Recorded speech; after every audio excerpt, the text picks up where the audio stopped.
Imagine être condamné à 30 ans de prison pour un crime que tu n'as pas commis. Et devenir le souffre-douleur de la pire prison du pays.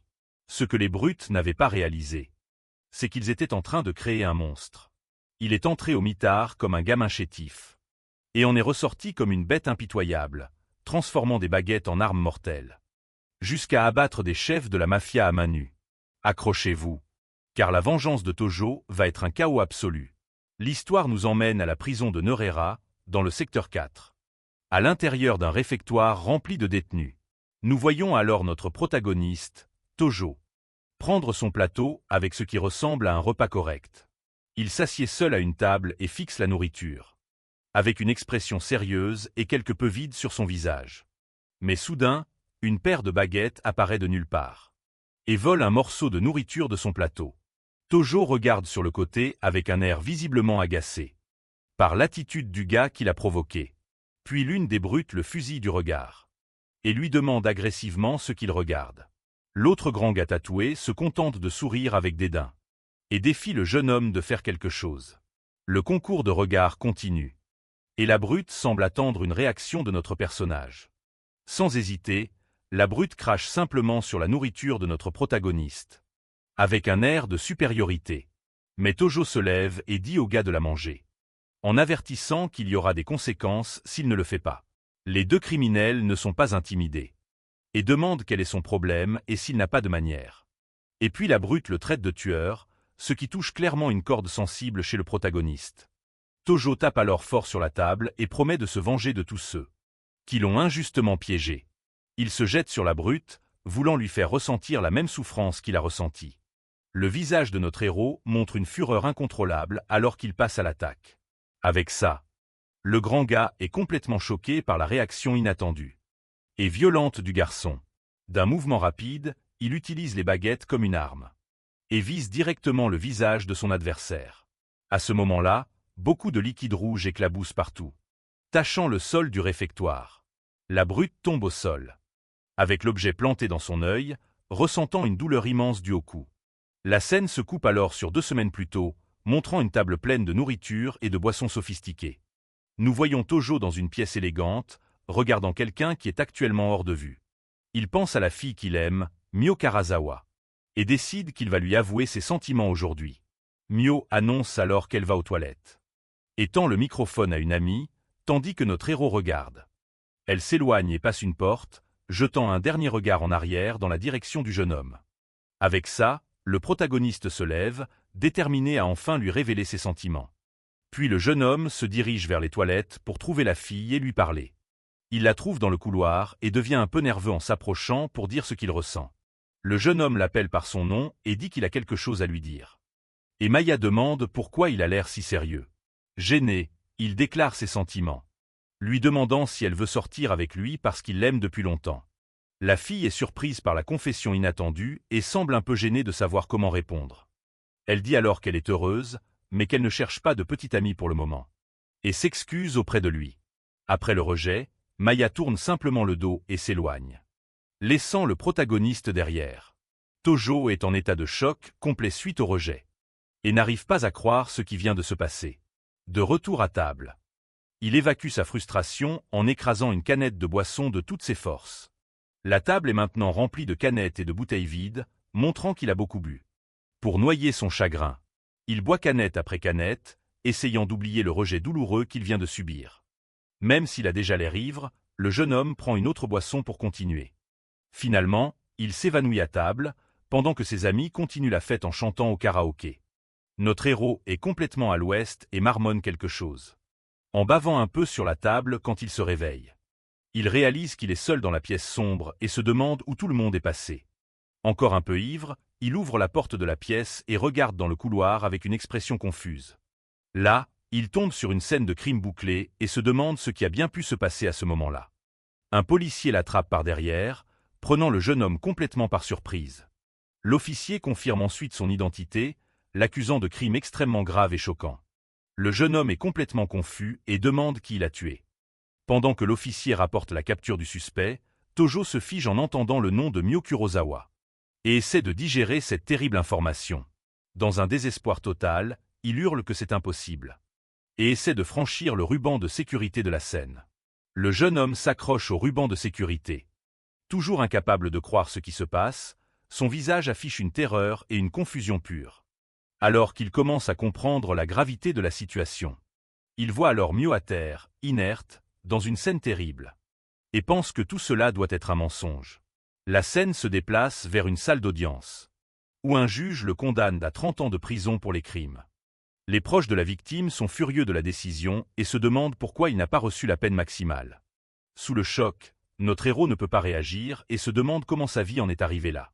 Il aperçoit Mio souriante et se demande si tout cela n'est pas juste un horrible cauchemar. Les larmes aux yeux, le protagoniste insiste désespérément qu'il n'a pas commis le crime. Puis le père du jeune homme se lève et le défend, disant que son fils est innocent et qu'on lui fait du tort. Mais la mère de la jeune fille l'accuse de toujours chercher des excuses. Et dit qu'il est impardonnable pour ce qu'il a fait. 3 hommes se lèvent alors. Et s'en prennent furieusement au père de Tojo au milieu de la salle d'audience. Ils agressent violemment l'homme et le jettent à terre. Tandis que le protagoniste crie le nom de son père, Tojo hurle désespérément, les suppliant d'arrêter l'agression, incapable de faire quoi que ce soit, même en étant battu. Le père du jeune homme lui crie de ne pas s'inquiéter, qu'il prouvera son innocence. De retour au présent, la scène nous emmène dans la cellule de notre protagoniste. Dans la prison, il est entouré d'un groupe de détenus. Mené par un type intimidant, lui et d'autres nouveaux venus sont alignés. Tandis que les vétérans les observent avec mépris, il tient ses affaires. L'un des gars demande à Tojo quel crime l'a amené ici. Le jeune homme est intimidé par le regard menaçant du grand type tatoué et peut à peine répondre. Puis un autre détenu le frappe par derrière et lui crie de ne pas ignorer leur chef. Les larmes aux yeux. Le jeune homme insiste qu'il n'a rien fait et que tout était un coup monté. Mais le chef ne semble pas le croire et, d'un regard froid, dit au nouveau de s'approcher. Le protagoniste obéit et se tient devant la brute, ne sachant pas à quoi s'attendre. Sans avertissement, le grand type assène un puissant coup de pied en plein dans l'estomac de notre héros.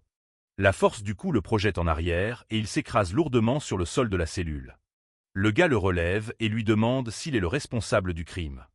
Et le jeune homme le nie à nouveau, agaçant le gars qui le voit encore nier. Le chef ordonne à un autre gars de le frapper avec un autre coup de pied. L'un des agresseurs dit qu'il ne supporte pas les gens comme lui et le met au défi de réagir d'une manière ou d'une autre. Le chef se lasse alors de la situation et dit à ses hommes de ligoter notre personnage. Ils le saisissent fermement pendant que le jeune homme crie et essaie de se libérer. Sans succès. Ses mains sont fermement attachées avec une corde, le laissant complètement sans défense. L'un des hommes de main s'approche avec un sourire sadique et lui demande s'il pense encore pouvoir résister. Et lui assène alors un violent coup de poing dans le ventre. Qui souffre de l'impact. Le passage à tabac brutal continue. Et le jeune homme encaisse les coups en serrant les dents de douleur. Les détenus l'utilisent comme punching ball et l'agressent, sans relâche pendant qu'il est ligoté. Après le passage à tabac, il est laissé là, pendu, tout meurtri et couvert de son propre liquide rouge. Le chef de cellule lui attrape alors les cheveux et le fusille du regard, alors qu'il peut à peine rester conscient. Il le menace, lui disant de ne rien dire aux gardes. Où les choses empireront bien plus, la brute renforce l'avertissement. Mais notre héros lui rend son regard avec une haine profonde dans les yeux.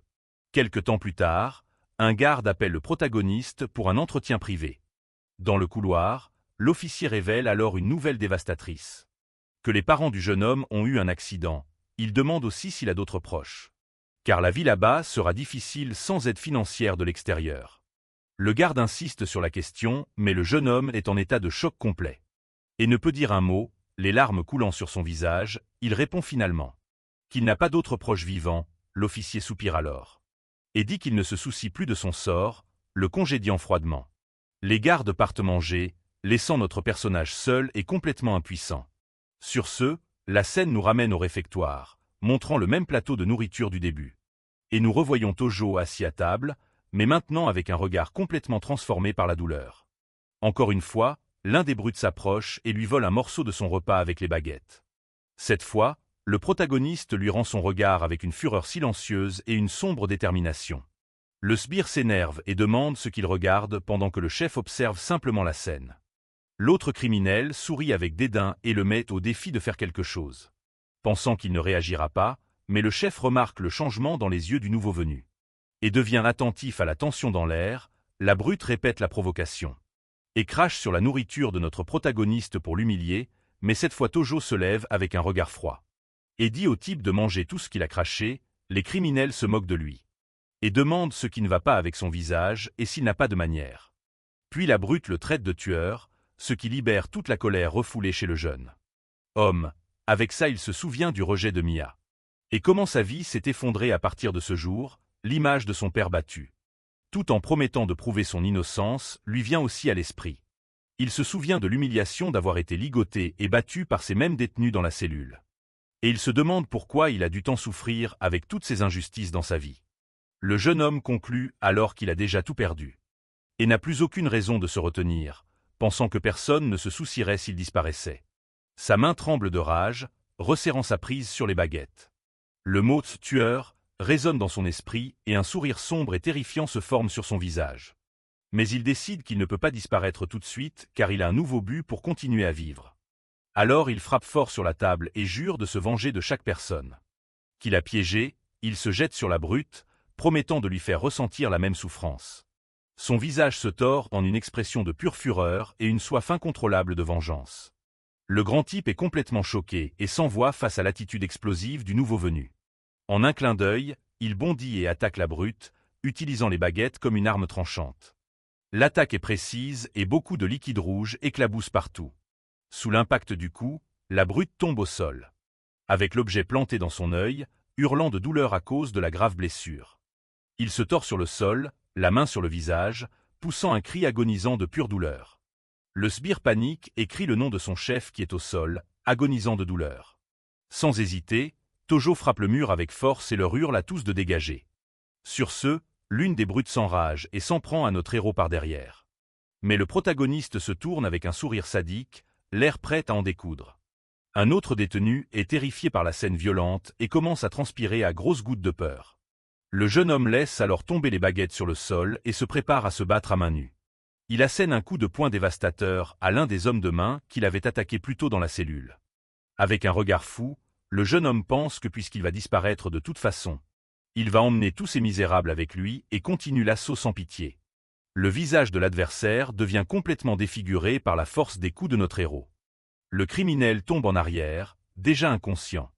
Après avoir reçu la série de coups de poing, Tojo se transforme en une ombre de fureur et continue d'attaquer les autres détenus. Une autre brute est au sol, avec le visage tout contusionné et couvert de liquide rouge. Puis, l'un des hommes de main essaie de tirer le protagoniste du chef qui est toujours à terre. Il crie au jeune homme de lâcher son chef et essaie de lui asséner un coup de poing pour le repousser. L'homme de main est choqué de voir que ces attaques n'ont aucun effet sur notre héros. Avec un regard vitreux, Tojo semble avoir complètement perdu la raison. Au milieu du combat, juste à ce moment-là, les gardiens de prison arrivent enfin et crient, demandant ce qui se passe. L'un des officiers attrape le protagoniste par l'épaule pour essayer de contenir le chaos généralisé. Et sans hésiter, le gardien frappe Tojo au visage pour avoir causé des problèmes, mais le coup de poing n'a aucun effet. Et Tojo tourne juste la tête avec un regard plein de haine. Le gardien panique et ordonne que l'homme blessé soit emmené à l'infirmerie, menaçant les autres détenus. À ce moment-là, notre protagoniste pousse un cri assourdissant, de pure rage et de frustration. Il esquive alors un autre coup du gardien, avec une agilité surprenante. L'officier est complètement confus par la réaction et la vitesse du jeune homme. Il crie alors que le jeune homme essaie de foncer dans le mur et dit aux autres de le retenir. Avec ça, plusieurs gardiens et détenus se joignent pour essayer de maîtriser notre héros. Ils ont finalement réussi à le retenir, mais le jeune homme continue de se débattre. De toutes ses forces, Tojo continue de crier désespérément alors qu'il est retenu par les autres. La scène nous emmène alors à l'infirmerie, où nous voyons une perfusion être administrée.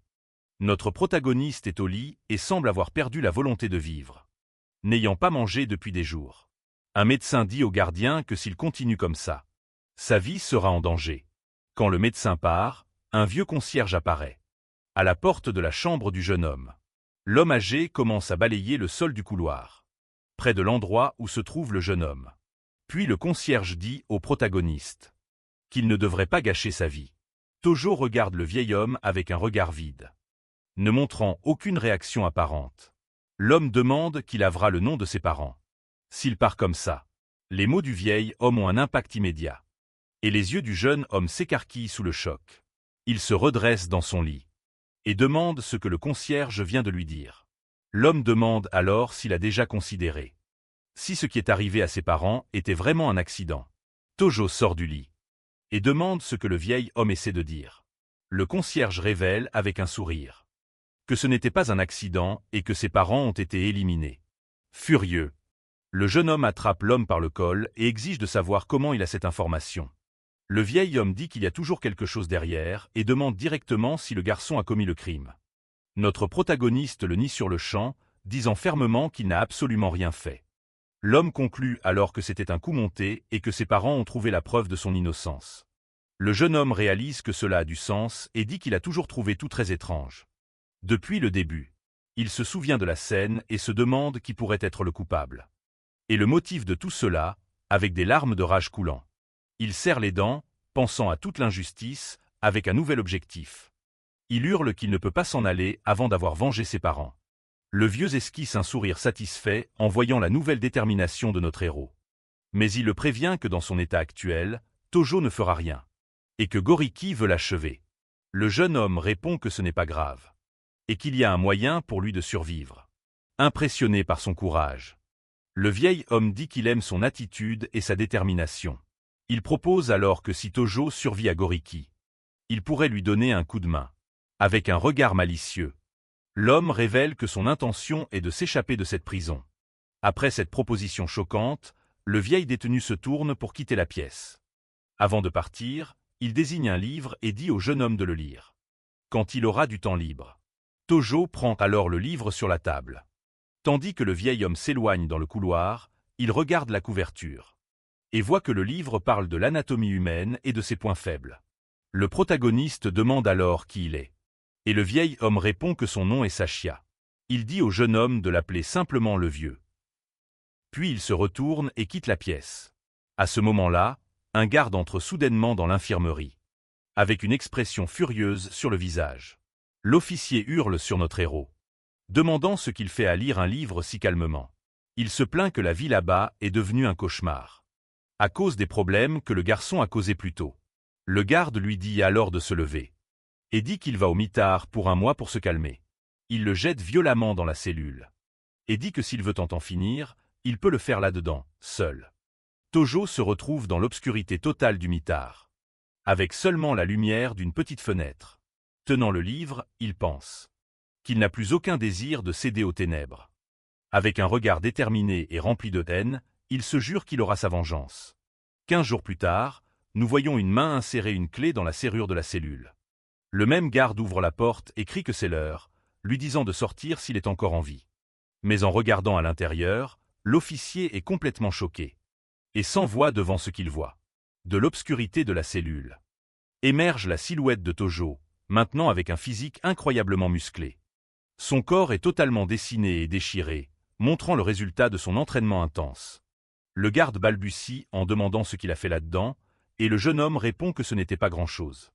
Avec un sourire sinistre, il prétend qu'il réfléchissait juste à ses péchés. Ensuite, la scène nous emmène dans la cour de la prison, où plusieurs détenus travaillent. Notre protagoniste marche d'un pas ferme et confiant à travers la cour, avec une nouvelle posture. Un des hommes de main de Goriki l'aperçoit de loin et semble surpris de le revoir. L'homme de main crie aux autres détenus, annonçant avec un sourire malicieux que Tojo est apparu dans la cour. Sur ce, plusieurs criminels, armés de barres de fer, entourent notre héros, prêts à attaquer, mais le protagoniste ne semble pas le moins du monde intimidé et esquisse un sourire sinistre et confiant. Alors le chef de gang Goriki apparaît et dit qu'il est sorti de l'hôpital plutôt juste pour lui. Il pointe la cicatrice sur son visage et jure qu'il fera payer le jeune homme 100 fois plus.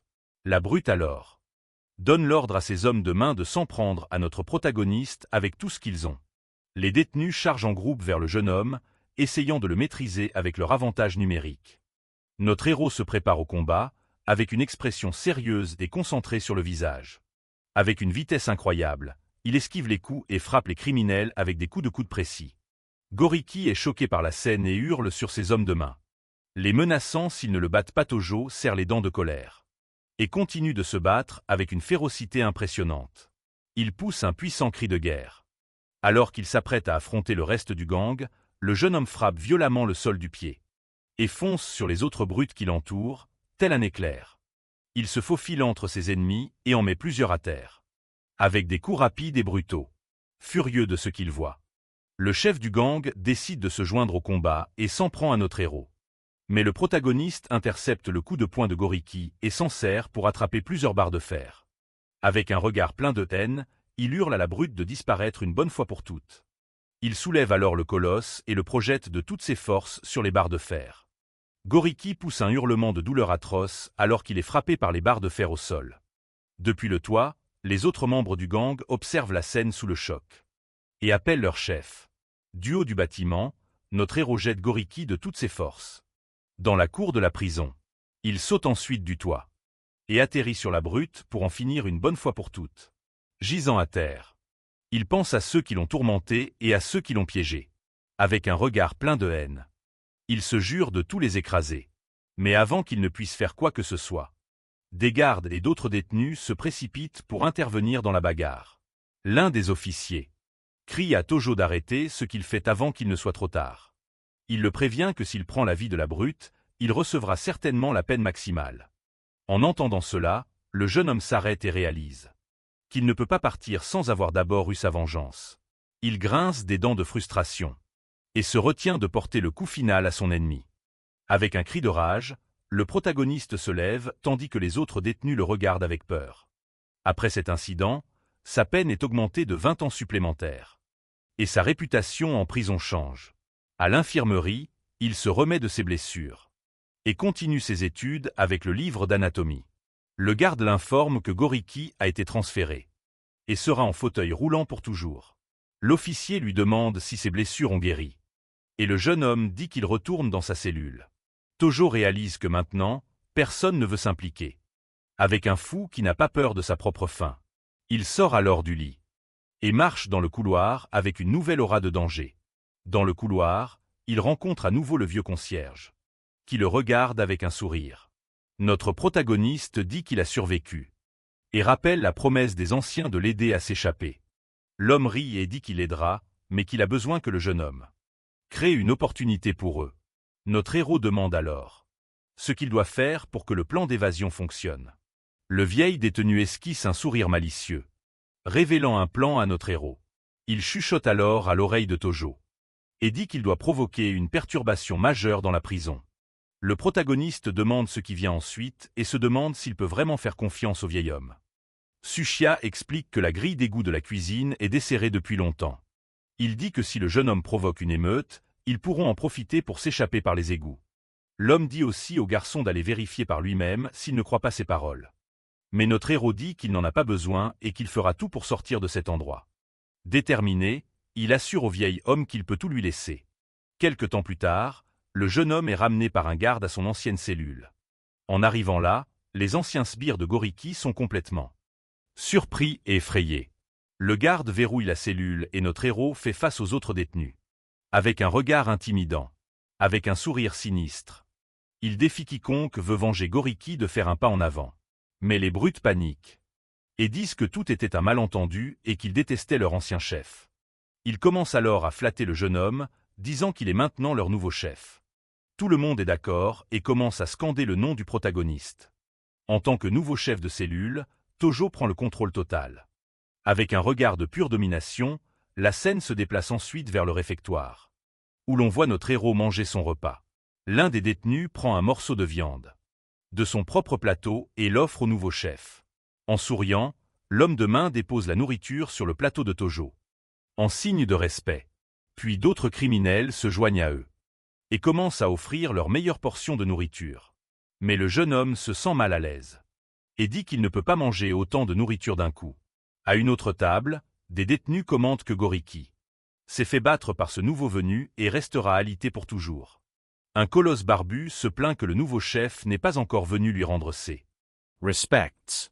L'un de ses hommes de main tente de le calmer et dit qu'il va parler au jeune homme pour le rallier à leur cause. Le larbin affirme aussi qu'avec l'aide du nouveau venu, tout le bloc appartiendra à son chef, Yumi-san. C'est alors qu'on voit une main frapper violemment la table en bois pour attirer l'attention. L'un des hommes de main du grand chef s'approche de Tojo et lui demande s'il est celui qu'il cherche. L'homme se présente et lui demande pourquoi il n'est pas encore allé saluer le chef Yumi-san. Notre protagoniste le fixe froidement et lui demande s'il a un problème avec ça. L'un des nouveaux partisans du jeune homme chuchote, l'avertissant avec peur que Yumi-san est un type dangereux. Tojo regarde alors de l'autre côté du réfectoire et voit le soi-disant grand chef le fixer de loin. À distance, l'un des hommes de Yumi-san dit à l'autre d'apprendre les bonnes manières aux nouveaux venus. Sur ce, l'homme de main claque la table et hurle qu'il y a des règles à suivre ici. Mais notre héros ne perd pas de temps et assène un coup de poing solide en plein visage de l'intimidateur qui l'a provoqué. Beaucoup de liquide rouge éclabousse partout tandis que le protagoniste le fixe froidement. Le chef Yumi-san et ses autres hommes de main sont complètement choqués par l'attitude du jeune homme. Les nouveaux partisans de Tojo restent aussi bouche bée devant cette scène de violence inattendue. L'homme est projeté en arrière par l'impact du coup de poing et crie désespérément à l'aide de son chef. Furieux de la scène, le colosse se lève et claque la table, traitant notre héros de misérable. La scène montre les hommes de main à terre, tandis que Tojo fait face au grand chef avec un regard provocateur. Les partisans de Yumi-san sont choqués par la scène et demandent si c'est bien réel. Sur ce, le visage du grand chef barbu se tord, avec une expression de pure fureur et de haine. Les autres hommes de main du colosse se taisent, et l'un d'eux se couvre même la bouche d'étonnement. Allongé au sol, l'homme frappé hurle furieusement qu'il va en finir avec notre protagoniste. Mais Tojo se tourne simplement et fait face à l'énorme Yumi-san, sans montrer la moindre trace de peur. Le colosse dit alors que de toute sa vie, il n'a jamais vu quelqu'un d'aussi arrogant que le nouveau venu. Le jeune homme répond que maintenant, il en a vu un, juste devant lui. C'est alors qu'un garde apparaît, criant et disant à tout le monde de retourner immédiatement à leur repas. Le grand chef grommelle avec colère et prévient que notre héros regrettera amèrement de l'avoir défié. Il se tourne pour partir et fixe un rendez-vous pour régler leur compte à la pause du lendemain.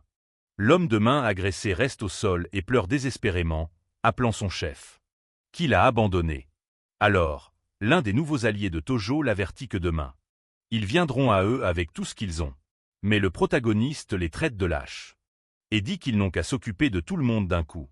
Les autres détenus sont effrayés et ne savent pas comment réagir à la confiance de leur nouveau chef. L'un des partisans de notre héros s'agenouille alors au sol avec une nouvelle détermination. Il s'excuse auprès du chef d'avoir eu peur et s'incline en signe de loyauté. Il se lève ensuite et crie que le lendemain, ils se battront de toute leur force. Tous les autres détenus s'enflamment et lèvent leurs poings. Pendant que Tojo reste calme et sérieux, notre protagoniste se lève en pleine nuit. Il prend la couverture d'un codétenu endormi. Il commence à tordre fermement le tissu, le transformant en une sorte de corde. Cette nuit-là, notre protagoniste finit de tordre une couverture, la transformant en une arme improvisée. Le lendemain, pendant la récréation, on voit la cour de la prison. Des détenus vaquent à leurs occupations, tandis que 2 gardes surveillent tout de près, pour s'assurer qu'aucun problème n'éclate. C'est alors qu'un des détenus s'approche et offre des cigarettes de bonne qualité à l'un des officiers. Les 2 gardes acceptent l'offre et s'éloignent pour fumer. Yumi-san et ses sbires remarquent le mouvement et voient les gardes se faire commodément distraire. Pendant ce temps, la bande de notre héros est assise sur un toit, attendant le bon moment pour agir. L'un de ses partisans informe alors le chef que les ennemis sont enfin arrivés au point de rendez-vous. Là-dessus, notre protagoniste esquisse un sourire confiant et semble plus que prêt pour le combat. Il se tourne alors vers ses hommes et leur demande à tous de montrer leur détermination dans la bataille. Les 2 gangs courent l'un vers l'autre et l'énorme bagarre commence enfin dans la cour. L'un des alliés de notre héros assène un puissant coup de poing au visage d'un des sbires de Yumi-san. L'homme encaisse de rudes coups et son visage est couvert de liquide rouge sous la force des coups qu'il reçoit. Un autre des partisans du jeune homme rejoint également le combat et assène un coup dévastateur à un autre ennemi. L'un des rivaux regarde en arrière et voit que les gardes sont encore loin et ne viendront pas aider. Finalement, l'un des gardes remarque le combat et se plaint avec colère qu'une autre bagarre a éclaté. De nouveau, le combat continue, le gang du protagoniste dominant complètement les sbires de Yumi-san. Les gardes commencent à courir et à souffler dans leurs sifflets, essayant désespérément de contrôler la situation qui a dégénéré. C'est alors que notre héros assène un coup de pied volant de toutes ses forces. En plein dans le dos du grand chef humissant. Le brute grince des dents de douleur et de surprise face à l'attaque soudaine et puissante du jeune homme. Au milieu du chaos, l'un des gardes essaie d'utiliser sa matraque, mais est arrêté par un détenu. L'officier crie que c'est une violation des règles et ordonne d'appeler rapidement une équipe de sécurité. Le sol de la cour se couvre de liquide rouge, tandis que le chaos généralisé continue. C'est alors qu'un des partisans de Tojo regarde autour de lui, avec une expression visiblement inquiète. Il réalise alors que le chef a disparu au milieu du combat et se demande où il est allé. Pendant ce temps, notre protagoniste profite de la distraction et s'échappe discrètement dans un bâtiment. À l'intérieur, le vieil homme le félicite pour le travail bien fait et dit qu'ils peuvent enfin s'échapper maintenant. Avec un sourire aux lèvres, le vieil homme dit à notre héros de le suivre. Sans perdre plus de temps, les deux marchent alors hâtivement dans un couloir, vers la route d'évasion prévue. Ils atteignent la cuisine et le vieil homme s'arrête, juste devant la grille d'égout qu'il a mentionnée. Sans grande difficulté, le vieil homme soulève la lourde grille métallique, révélant le passage. Il se tourne alors vers le jeune homme avec un sourire satisfait, car son plan fonctionne. Notre protagoniste fixe le passage avec une expression sérieuse et déterminée sur son visage. Le vieil homme utilise un outil pour finir de desserrer la grille, pendant que Tojo attend le signal. L'entrée de l'égout sombre et sale s'ouvre, révélant le chemin vers leur liberté tant attendue. L'un d'eux entre dans l'eau sale du tunnel et commence le voyage. À travers l'obscurité de l'égout, le vieil homme prévient que l'odeur est horrible, mais qu'il doit tenir le coup un moment.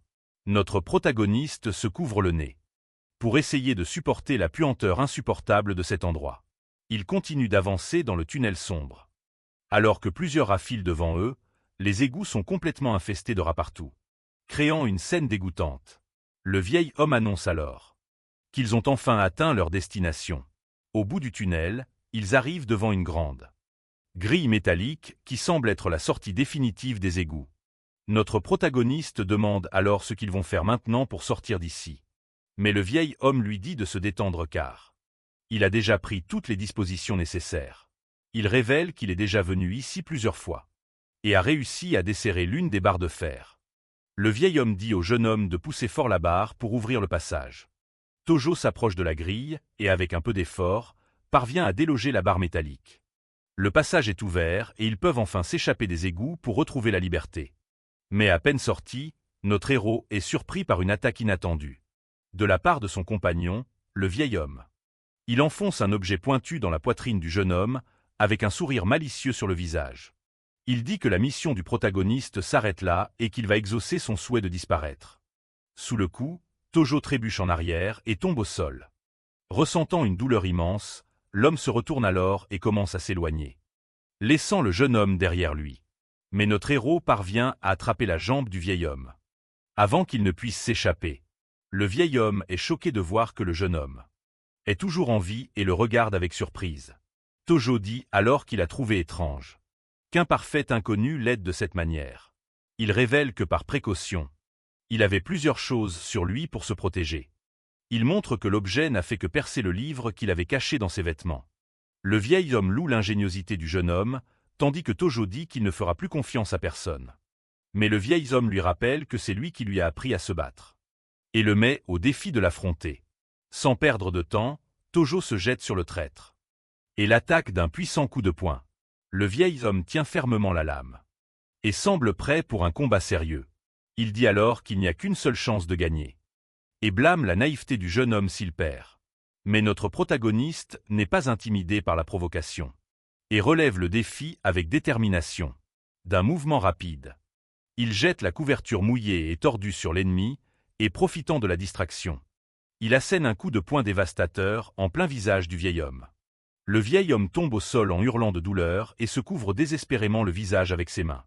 Il réalise alors que c'est de la chaux et demande quand le jeune homme a réussi à préparer tout ça. Tojo révèle qu'il était au courant de la lame et de l'acide, grâce à un gars qui a balancé le plan. Même aveuglé, le traître se relève furieusement et jure qu'il entraînera le protagoniste avec lui. Mais notre héros montre une fiole de poison et demande s'il cherche ça. Dans un flashback, on voit que le jeune homme a échangé la fiole d'acide contre une fiole d'eau, sans que le vieil homme ne le voie. Le visage du vieil homme se tord dans un mélange de choc et de pure rage à cette révélation. Furieux, le vieil homme attaque avec la lame. Mais le jeune homme esquive facilement les coups. Notre protagoniste contre-attaque alors, avec un autre coup de poing précis en plein sur le menton de l'ennemi. Et pour en finir, il assène un puissant coup de pied qui envoie le traître voler au loin. À terre et vaincu, le vieil homme admet qu'il a été vraiment naïf de sous-estimer le jeune homme. Tojo ramasse alors la lame et dit qu'il ne fera plus la même erreur avec lui. Le vieil homme se lamente que ce soit une honte d'être vaincu par quelqu'un comme notre protagoniste. Sans hésitation, notre héros porte le coup de grâce au traître, mettant fin à tout cela d'un coup. Pour s'assurer, notre héros prend la fiole d'acide et la verse sur le corps du vieil homme. Il remercie ensuite le traître de l'avoir rendu plus fort. Après tout ce qui s'est passé, enfin libre, il marche sur un chemin de terre. Avec la silhouette de la ville en arrière-plan, le jeune homme ferme les yeux et prend une profonde inspiration. Sentant pour la première fois le parfum de la liberté, il attache ensuite des morceaux de viande à son dos. Avec des sangles improvisées, puis il jette le paquet improvisé à l'eau. Pour servir d'appât et de diversion, se libérant avec un nouveau but. Il se dit que c'est maintenant l'heure de sa vengeance. La scène se déplace ensuite vers un restaurant, où des gardiens de prison mangent. Le propriétaire des lieux commente qu'il recherche l'évadé qui n'a pas encore été attrapé. L'un des gardiens confirme et dit qu'il pensait qu'il y avait 2 évadés. Pas seulement un. Le propriétaire explique alors que le jeune homme a été retrouvé sans vie, tandis que le vieil homme a disparu. Avec un sourire, l'un des officiers dit que le vieil homme n'est pas n'importe qui. Il arrache ensuite l'étiquette d'identification d'un uniforme de prisonnier qu'il tient. Dans l'imagination du gardien, il voit la scène de Tojo versant de l'acide sur le corps du vieil homme. Le propriétaire du restaurant commente que le départ du jeune homme était assez tragique de toute façon, mais l'officier dit qu'il a mérité, car il a été emprisonné pour des crimes terribles et impardonnables. Un autre gardien révèle ensuite que les parents du jeune homme ont volé le rapport d'autopsie pour prouver son innocence. L'officier est choqué par la révélation et commence à faire le lien dans toute l'histoire. Il réalise que les parents ont été éliminés afin que la vérité ne soit jamais révélée. Pendant ce temps, dans le même restaurant, un homme en casquette se lève, ayant apparemment tout entendu. L'un des gardiens interpelle l'homme en casquette, et le jeune homme se tourne lentement vers lui. L'officier ne le reconnaît pas et le fixe simplement avec une expression sérieuse et légèrement suspicieuse.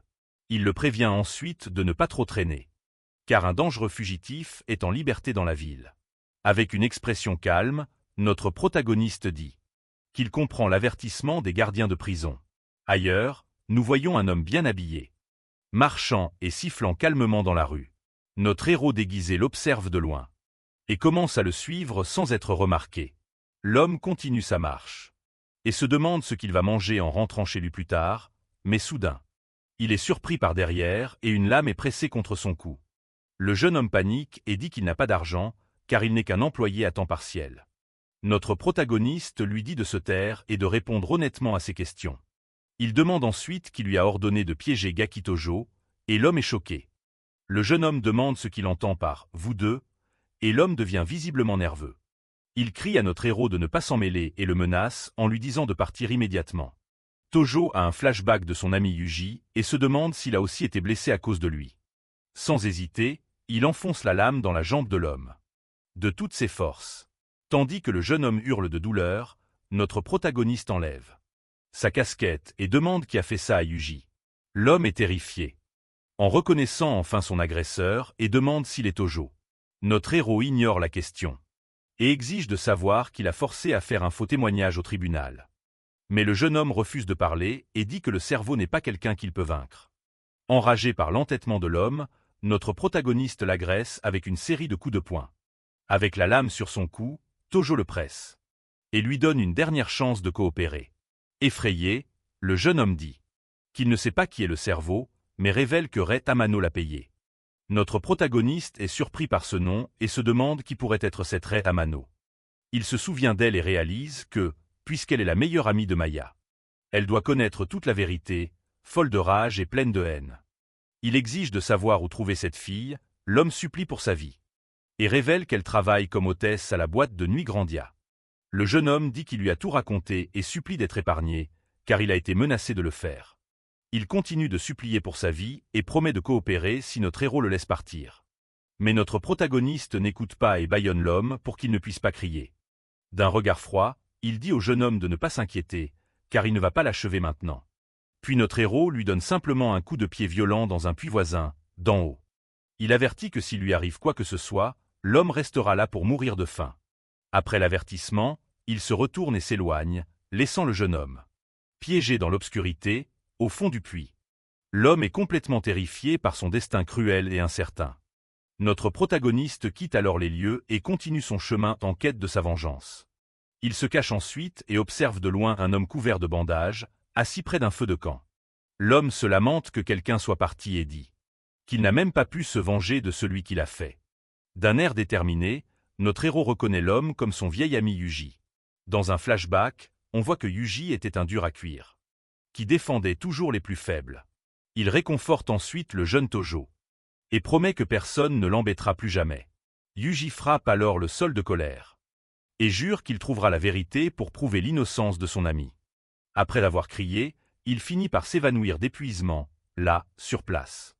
Près du feu de camp allumé, notre héros pense qu'il ne peut plus impliquer son ami et jure de régler cette dette seul. Sur ce, il se rend à la boîte de nuit Grandia pour enfin trouver cette Rei Amano. Là, il voit un colosse partir avec une fille qui semble être Amano. La jeune femme dit au revoir à l'homme et le remercie pour la nuit, lui promettant une prochaine fois.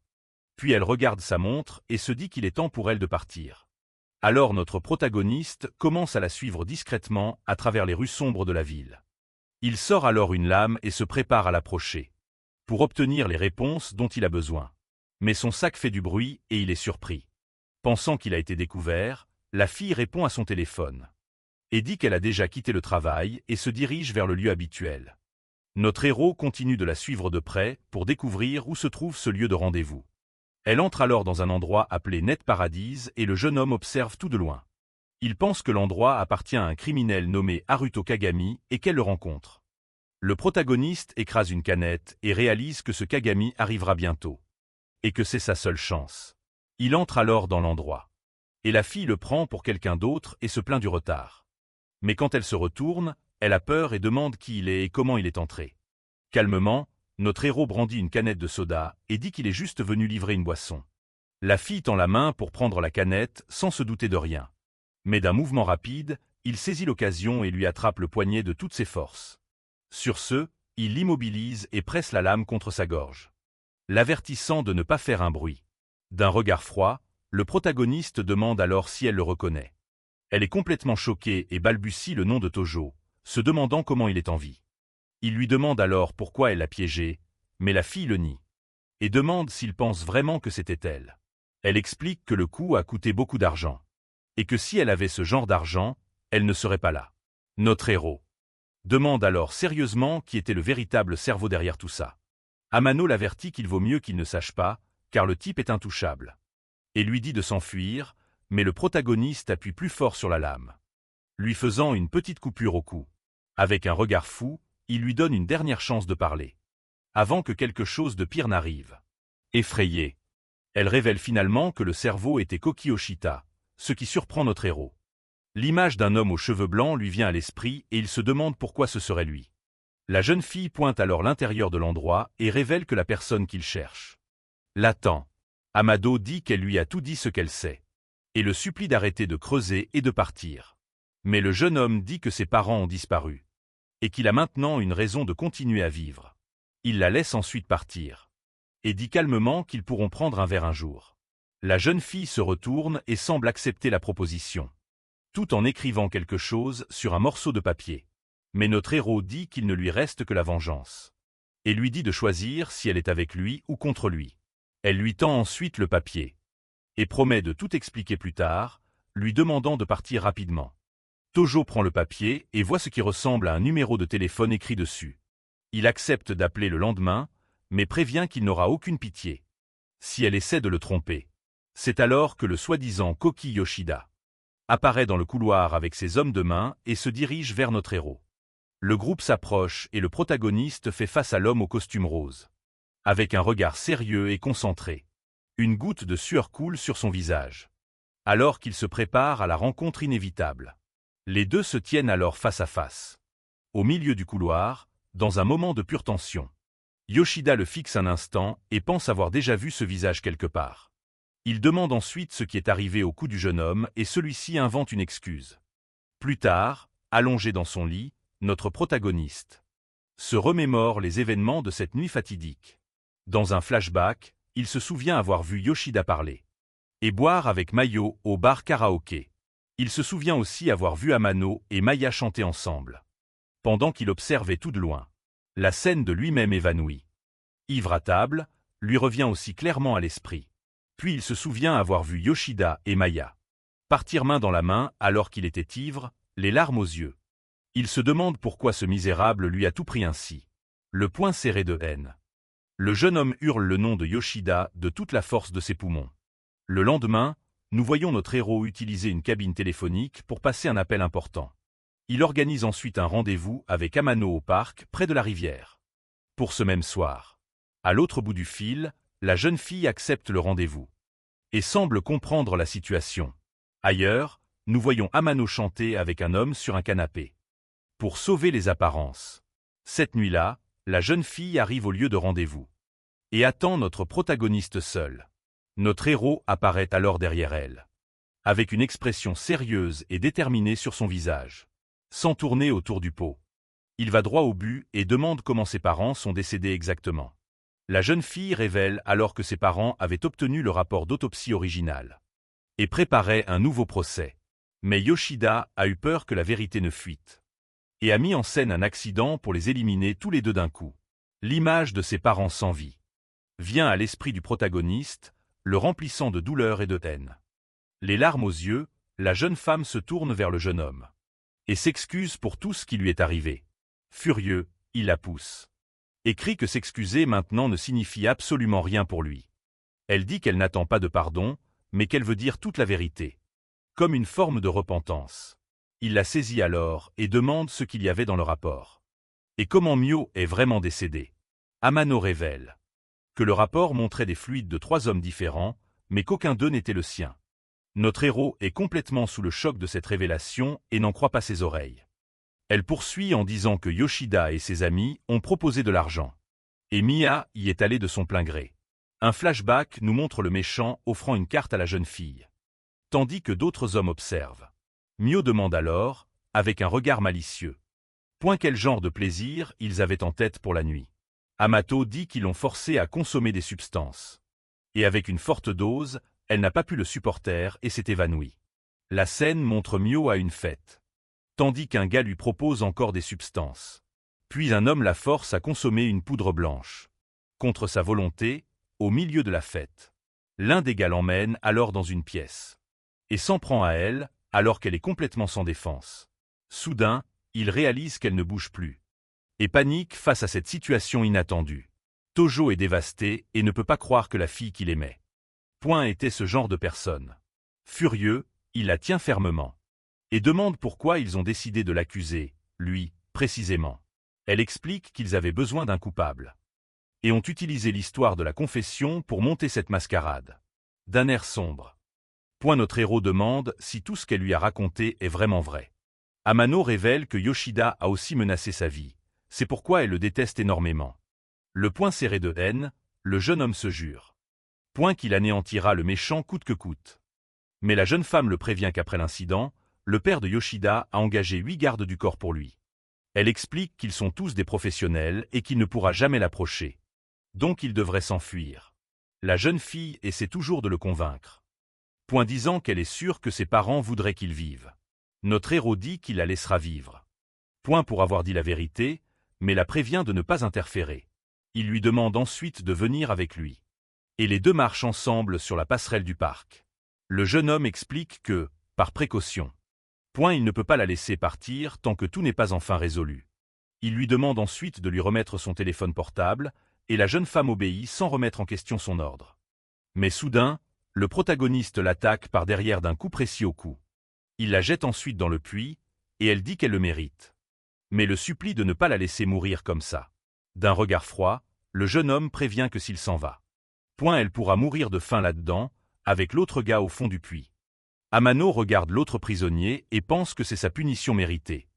La scène nous emmène ensuite dans une boîte de nuit, où nous voyons Yoshida s'amuser avec une fille dans ses bras. Caché dans la foule, notre héros observe le méchant de loin.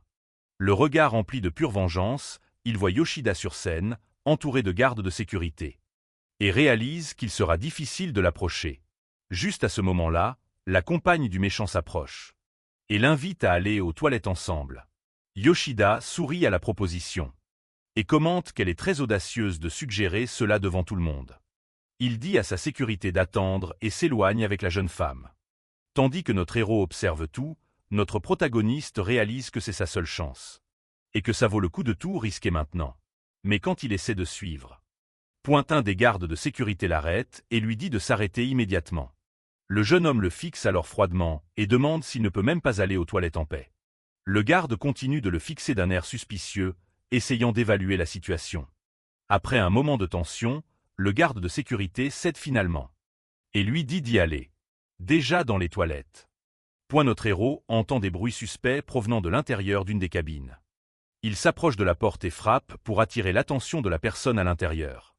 De l'intérieur, le méchant lui crie de ne pas les déranger. Et notre héros se prépare à attaquer. D'un coup de pied puissant, il défonce la porte par le bas et frappe Yoshida de plein fouet. Sous l'impact, la fille qui était avec le méchant est au sol. Complètement effrayé par l'intrusion soudaine. Furieux, Yoshida se lève et crie, lui demandant qui il est et s'il veut dégager sans perdre de temps. Notre héros fonce, une lame à la main, vers son ennemi. L'acolyte du méchant hurle de terreur alors que Tojo réussit à lui trancher la gorge. Yoshida se tient le coup de douleur et crie en demandant ce que le jeune homme fait là. Notre héros assène alors un coup de poing dévastateur en plein visage de son adversaire. De toutes ses forces, il saisit ensuite le méchant et presse fermement la lame contre sa gorge. Complètement terrifié, Yoshida reconnaît enfin son agresseur et murmure le nom de Tojo. À ce moment-là, les gardes arrivent et le méchant leur crie d'attraper notre héros au plus vite. Mais pour s'échapper, le jeune homme donne un coup de pied dans les toilettes de toutes ses forces, les brisant en 1000 morceaux. Il utilise ensuite les toilettes cassées comme appui et saute par-dessus la cloison pour s'enfuir. Le jeune homme réussit à sauter par-dessus la cabine et les agents de sécurité sont choqués par son agilité. Sans hésiter, il se jette contre la fenêtre de la salle de bain et la brise à l'impact pour s'échapper.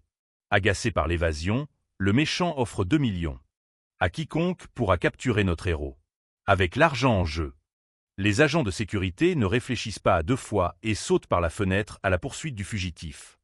Avec les acolytes à ses trousses, le protagoniste court désespérément à travers les rues sombres de la ville. Les brutes lui crient de s'arrêter. Mais le jeune homme continue de courir sans se retourner. Au bout d'un moment, les acolytes le perdent de vue et se demandent où il a bien pu aller. Mais notre héros se cachait depuis le début, dans un tas de sacs poubelles à proximité. Il se dit que c'était moins une. Mais maintenant son identité a été révélée et le temps lui est compté. Mais avec la lame à la main, il croit qu'il y a encore une chance de se venger. La scène nous emmène ensuite devant un hôtel de luxe, où une voiture noire est garée. À l'intérieur, Yoshida demande à ses hommes s'ils sont sûrs que l'agresseur était vraiment Tojo. Avec un regard furieux, le méchant leur dit de l'attraper coûte que coûte, car il veut en finir avec lui personnellement. Pendant ce temps, la scène nous ramène au puits où les deux prisonniers sont piégés à l'intérieur. Imano et l'autre jeune homme sont faibles et se plaignent de mourir de soif. Mais soudain, une corde est jetée dans le puits, les prenant tous les deux par surprise. Ils lèvent les yeux et voient que c'est notre protagoniste qui est revenu pour eux. Surprise par son retour, la jeune fille demande alors s'il a réussi à en finir avec Yoshida. Avec un regard frustré, notre héros répond juste qu'il a fini par tout gâcher. Au final, à ce moment-là, l'autre jeune homme rampe sur le sol et supplie désespérément d'avoir de l'eau. Sur ce, notre héros jette un sac avec des bouteilles d'eau et de la nourriture dans le puits. L'homme attrape une des bouteilles et boit désespérément l'eau pour étancher sa soif. Notre protagoniste les observe d'en haut. Mais soudain, quelque chose d'inattendu se produit. Le téléphone portable d'Imano se met à sonner. Et à sa surprise, le nom de Koki Yoshida apparaît sur l'écran. Il fait alors un geste pour faire taire les deux prisonniers et leur dit de ne pas faire de bruit. À l'autre bout du fil, le méchant crie furieusement demandant où diable la jeune fille était passée. Sans dire un mot, notre héros répond à l'appel et attend la réaction de son ennemi. Yoshida réalise alors qu'Imano est avec Tojo. Et le jeune homme confirme la suspicion sans hésiter. Le méchant demande où ils sont. Mais le protagoniste le prévient que leur prochaine rencontre sera sa fin. Mais Yoshida révèle que son ami Yuji est avec lui et l'invite à venir le chercher. Furieux, notre héros crie que c'est entre eux et dit au méchant de libérer son ami immédiatement. L'ennemi demande alors si le jeune homme viendra tranquillement s'il décide de libérer son ami. Tojo fait une contre-offre et propose d'échanger les deux prisonniers contre la liberté de Yuji. Mais le méchant rit et dit qu'il ne se soucie pas du tout de la vie de ces deux-là. Notre protagoniste se tait un instant. Réalisant que sa négociation n'avait pas fonctionné, il bluffe alors et dit qu'une copie du rapport a survécu et peut prouver la culpabilité du méchant. Mais Yoshida ne le croit pas et dit que si c'était vrai, il l'aurait signalé il y a longtemps. Agacé par la conversation, le méchant perd patience et demande ce qu'il veut vraiment. Le jeune homme crie alors qu'il veut juste laver son nom, car il ne veut pas encore disparaître. Il pensait vouloir achever l'ennemi de ses propres mains, mais maintenant il n'a plus le choix. Yoshida propose alors un marché et offre de l'argent et une protection s'il apporte la copie du rapport. Notre héros écoute toute la proposition au téléphone avec une expression sérieuse et concentrée. Avec un regard déterminé, il accepte le marché et dit au méchant d'envoyer le lieu de rendez-vous. Puis le protagoniste raccroche, mettant fin à la négociation avec son plus grand ennemi. Les deux prisonniers paniquent et le préviennent que c'est évidemment un piège mortel. Mais Tojo répond froidement qu'il le sait déjà et que malheureusement, il n'y a pas d'autre moyen. Il jette alors le téléphone portable par terre et dit qu'ils pourraient ne pas revenir. Et qu'ils peuvent faire ce qu'ils veulent. Désespéré, un homme l'attrape et crie qu'il va à sa perte parce qu'il n'a même pas la copie du rapport. Le jeune homme dit qu'il ne peut plus entraîner Yuji là-dedans. Et que c'est sa dernière chance. Quelque temps plus tard, nous voyons notre héros dans un magasin de vêtements, choisissant un nouveau look pour la confrontation. Avec ses nouveaux vêtements, il marche dans la rue, tandis qu'un cuisinier se plaint que son couteau a disparu. Pour son plan, le protagoniste s'arrête dans un magasin et achète 2 bouteilles d'une boisson forte. La scène alors nous emmène dans un bâtiment abandonné et en ruine où il fait ses préparatifs. À l'intérieur, il allume un feu et s'assied sur le sol, avec les boissons et les couteaux qu'il a pris. Avec une grande concentration, le jeune homme commence à bander ses mains, se préparant pour la bataille finale. Il verse alors la boisson sur le sol et utilise le feu pour créer un cercle de flammes. Autour de lui, les mains bandées, le jeune homme les claque fort sur le sol. Dans un geste de détermination, il s'incline alors avec une profonde révérence, montrant tout son respect pour quelqu'un. À genoux, notre protagoniste s'incline vers la ville, comme pour dire au revoir. Il demande alors de la force à ses parents, et promet qu'il se vengera et les rejoindra bientôt. Le lendemain, notre héros observe la ville depuis un toit alors que la neige commence à tomber. Au manoir de Yoshida, les gardes de sécurité sont surpris de voir que le misérable s'est réellement présenté. D'un pas ferme, le protagoniste marche vers le sbire, sans montrer aucune peur. Depuis un balcon, le méchant observe la scène, avec un sourire satisfait et confiant sur le visage. Il donne alors l'ordre à ses sbires, s'assurant que le jeune homme ne quitte pas cet endroit vivant. Un des gardes tente une attaque surprise par derrière. Mais notre héros esquive avec agilité. Avec cela, il est complètement encerclé par les brutes. Tandis que le méchant observe tout. Le protagoniste crie alors avec colère à son ennemi et lui dit de descendre et de l'affronter une bonne fois pour toutes. Avec un sourire moqueur, Yoshida l'invite à entrer et à parler puisqu'il fait froid. Les gardes de sécurité ouvrent les immenses portes du manoir afin que notre héros puisse enfin entrer. Mais il exige qu'il libère Yuji d'abord, ou il quittera cet endroit immédiatement. Le méchant fait alors un geste de la main et semble accepter la demande de notre protagoniste. Puis Yuji est jeté dehors et agressé par le sbire devant son ami. Le jeune homme soutient son ami et le méchant dit fièrement qu'il est un homme qui tient toujours ses promesses. Un des gardes remet en question la décision et demande s'ils ne vont pas perdre leur avantage sur Tojo, mais Yoshida sourit et doute qu'il s'enfuirait, en portant un poids mort avec des bras et des jambes cassés. Yuji est choqué de voir que son ami est vivant. Tojo s'excuse de l'avoir entraîné là-dedans, mais son ami lui crie dessus et lui demande s'il a l'air d'un lâche, car ils sont dans le même bateau. D'en haut, Le méchant en a marre de ce mélodrame et leur hurle d'arrêter de parler et d'entrer. Yuji le retient alors et le met en garde de ne pas entrer, car l'endroit est rempli de sbires. Et ce sera sa fin. Notre héros crie à Yoshida de relâcher son ami. Et promet qu'il entrera dans le manoir pour tout régler, mais Yuji refuse de partir. Et hurle qu'il ne va nulle part, car il va tout régler ici et maintenant. Tojo fait alors ses adieux et demande à son ami de bien vivre sa vie. Et de visiter sa tombe de temps en temps. Avec un regard déterminé. Il regarde les gardes emmener son ami, tandis qu'il se prépare à se battre seul. Notre héros entre finalement dans le manoir et affronte les sbires qui l'attendent à l'intérieur. À l'intérieur, le méchant descend les escaliers avec un air de supériorité. Pour rencontrer son adversaire. La porte est fermée et le protagoniste marche dans un couloir. Rempli de lames au sol. Ses yeux brillent d'une fureur rouge.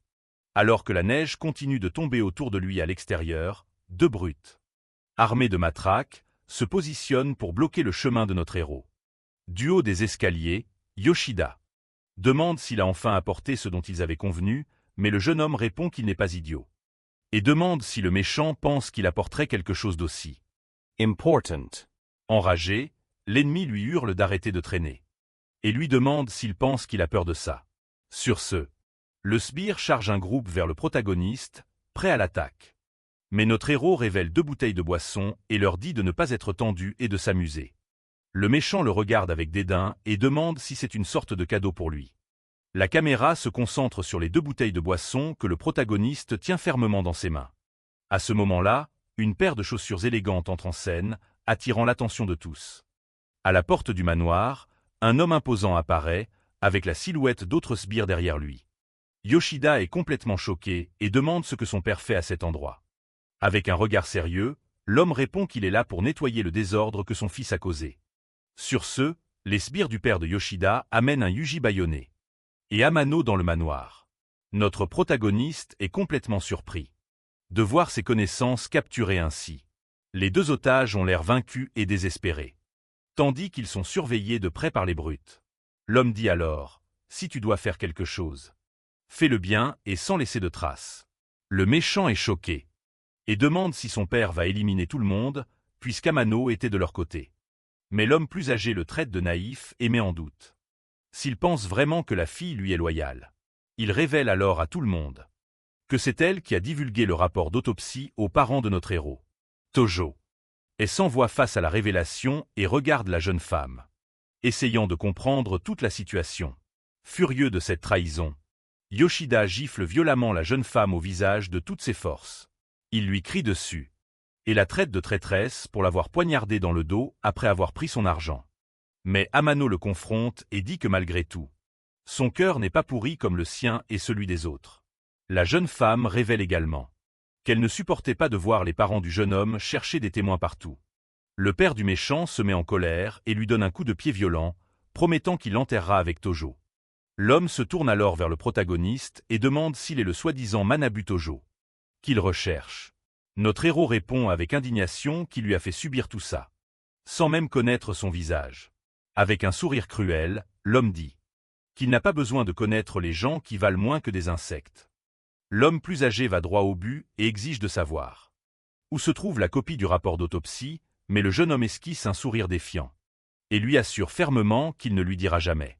Les 2 se fixent alors dans un silence tendu, le sort de tous étant en suspens.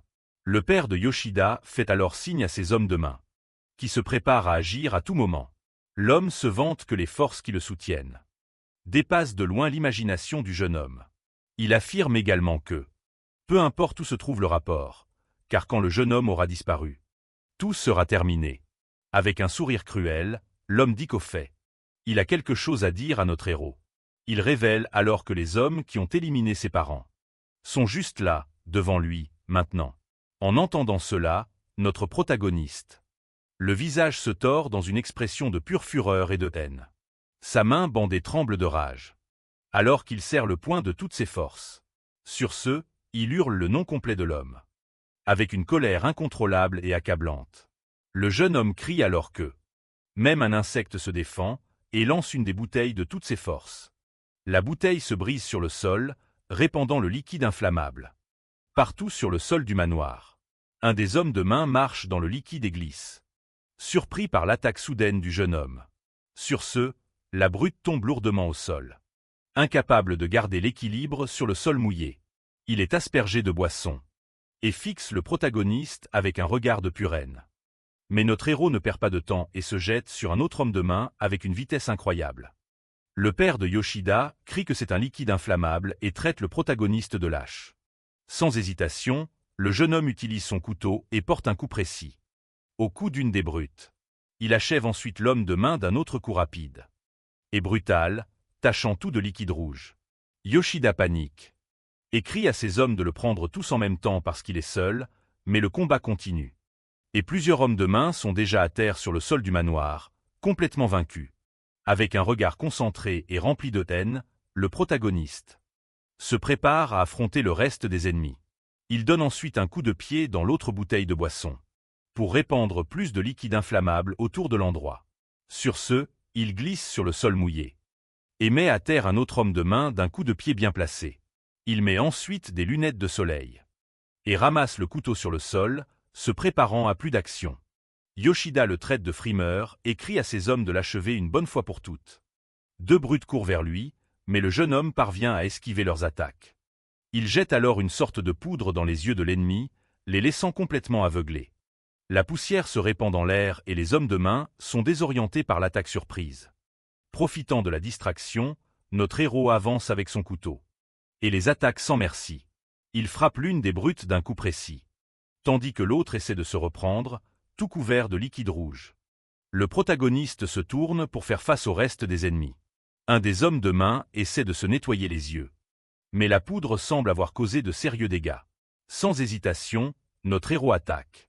À nouveau, frappant une autre des brutes avec son couteau. Les hommes de main sont maintenant tous à terre et ont du mal à voir à travers la poussière. Les brutes restantes restent en état d'alerte et essaient de se défendre des attaques du protagoniste. Yoshida désespère devant la scène et passe sa main dans ses cheveux, ne sachant que faire. Son père lui dit alors d'aller chercher la boisson rapidement pour aider à enlever la poussière de leurs yeux. Le méchant explique que la boisson peut laver la poussière, car l'eau ne fonctionne pas dans ce cas. Il court vers le vendeur. Mais Tamano lui attrape la jambe, essayant de l'empêcher d'aider. Furieux, Yoshida lui crie de lâcher prise et la traite de misérable pour se mettre encore en travers de son chemin. Il lui donne alors un coup de pied violent pour s'en débarrasser et continue son chemin vers le vendeur, la laissant à terre et blessée. La jeune fille pense que c'est le moins qu'elle puisse faire pour aider. Les brutes restantes se préparent pour la prochaine attaque, armées jusqu'aux dents de leurs lames. Le sol du manoir est jonché de sbires tombés, tandis que la poussière flotte encore dans l'air. Grâce à la boisson, les gardes ont enfin réussi à se débarrasser de la poussière dans leurs yeux et à reprendre le combat. L'homme leur dit de ne pas paniquer et les avertit de faire attention au liquide sur le sol. Maintenant remis, les ennemis se préparent à encercler le protagoniste de nouveau, avec tout ce qu'ils ont. Un des sbires saute alors par-dessus l'escalier pour attaquer notre héros. D'un coup surprise, il réussit à projeter le jeune homme au sol et le plaque au sol, un couteau sous la gorge, avec un sourire victorieux. L'homme plus âgé donne le signal à ses hommes de finir le travail une bonne fois pour toutes. Les autres brutes avancent sur le protagoniste qui semble être complètement piégé. Mais soudain, Yuji se relève et avec un cri de guerre, attaque un des sbires par derrière. Même blessé, il retient fermement le garde et encaisse les coups pour protéger son meilleur ami. Le sbire essaie alors de frapper Yuji avec un couteau pour se libérer de l'étreinte d'ours. Mais notre héros réussit à bloquer la lame avec sa main bandée. Juste à temps pour le sauver du coup. D'un mouvement rapide, il projette le garde au loin. Avec une force impressionnante et brutale, Yoshida hurle furieusement en se lamentant de ne pas avoir d'abord achevé l'ami du jeune homme. Le protagoniste bloque ensuite le coup d'un autre sbire, utilisant son bras comme bouclier. Sa main bandée semble avoir absorbé tout l'impact de l'attaque sans aucun problème majeur. Il continue de se battre avec une grande férocité, même en étant complètement en infériorité numérique. D'un puissant coup de coude, il frappe le visage d'un autre ennemi, qu'il attaque de très près, gisant au sol. Yuji défie Yoshida et hurle qu'il n'a pas peur et qu'il le finira en premier. Il jette alors un des sbires tombés sur les autres, créant une diversion. Les brutes restantes se préparent pour l'attaque finale, tandis que notre héros les affronte avec un sourire confiant. Le jeune homme allume un briquet et demande s'ils ont besoin de feu. Il jette alors le briquet au sol, enflammant tous les liquides inflammables répandus. Avec cela, les sbires restants sont engloutis par les flammes, hurlant de douleur et d'agonie. Profitant du chaos, notre protagoniste avance et donne un coup de pied à Yuji au visage pour le repousser. Il se prépare alors à porter le coup final à son ami, mais le méchant intervient dans l'attaque.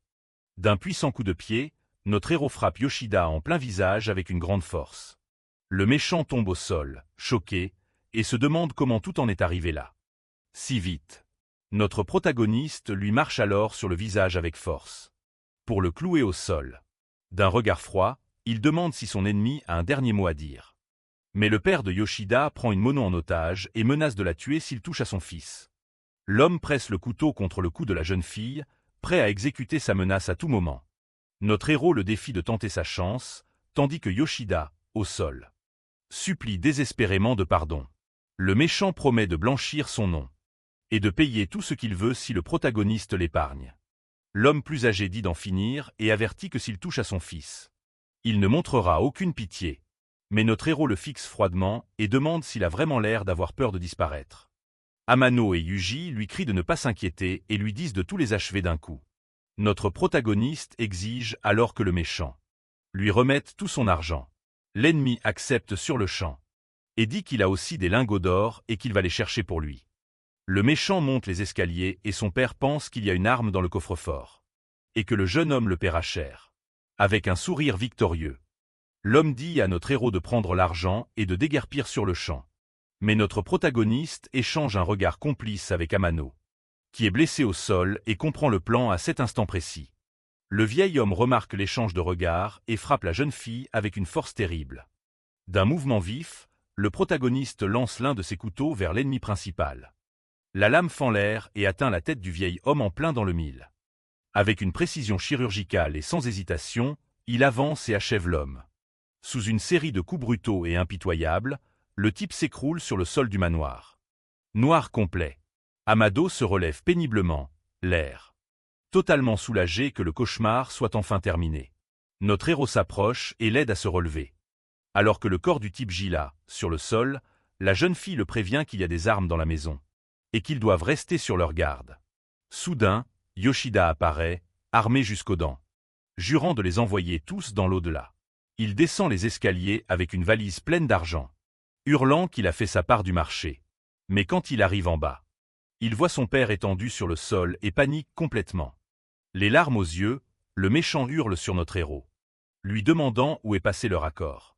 Une voix l'interpelle derrière un paravent, le défiant de venir régler ça une bonne fois pour toutes, sans réfléchir à deux fois.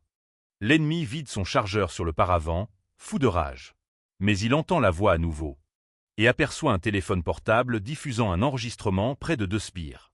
Le téléphone continue de diffuser l'enregistrement, juste pour attirer l'attention du méchant. Là, sa garde baissée, notre héros surgit de derrière et lui assène un coup de couteau au bras. Le méchant hurle de douleur et lâche son arme. Alors que notre héros lui assène un coup de pied puissant, il le projette au sol et le plaque au sol de toutes ses forces pour achever le travail. Yoshida hurle, le traitant de traître et lui demandant pourquoi il a éliminé son père de la sorte. Notre héros répond qu'il avait promis d'exterminer toute la famille et qu'il finit toujours ce qu'il commence. D'un dernier mouvement brutal, il achève le méchant d'un coup de couteau précis à la tête.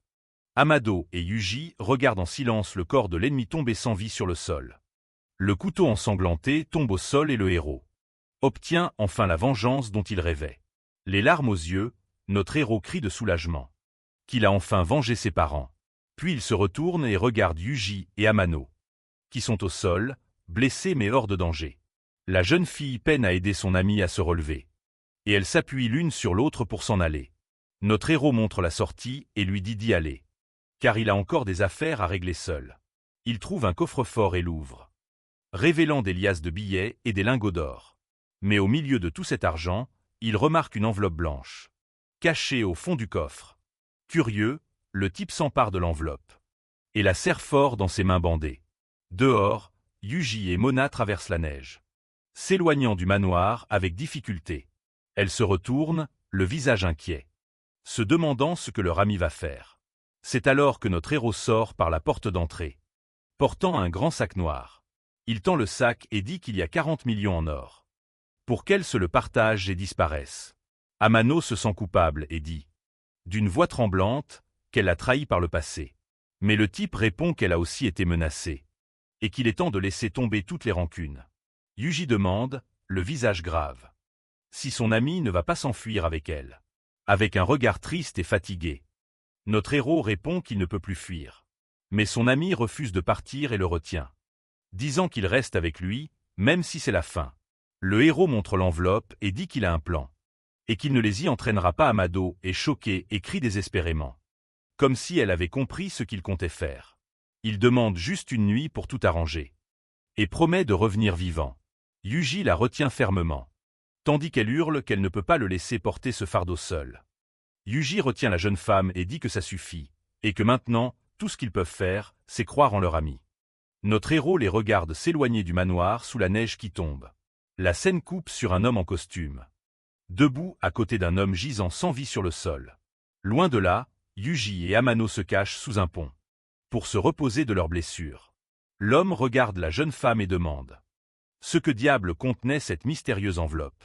Amano répond que ce sont probablement des documents, prouvant toute la corruption des gros bonnets de la ville.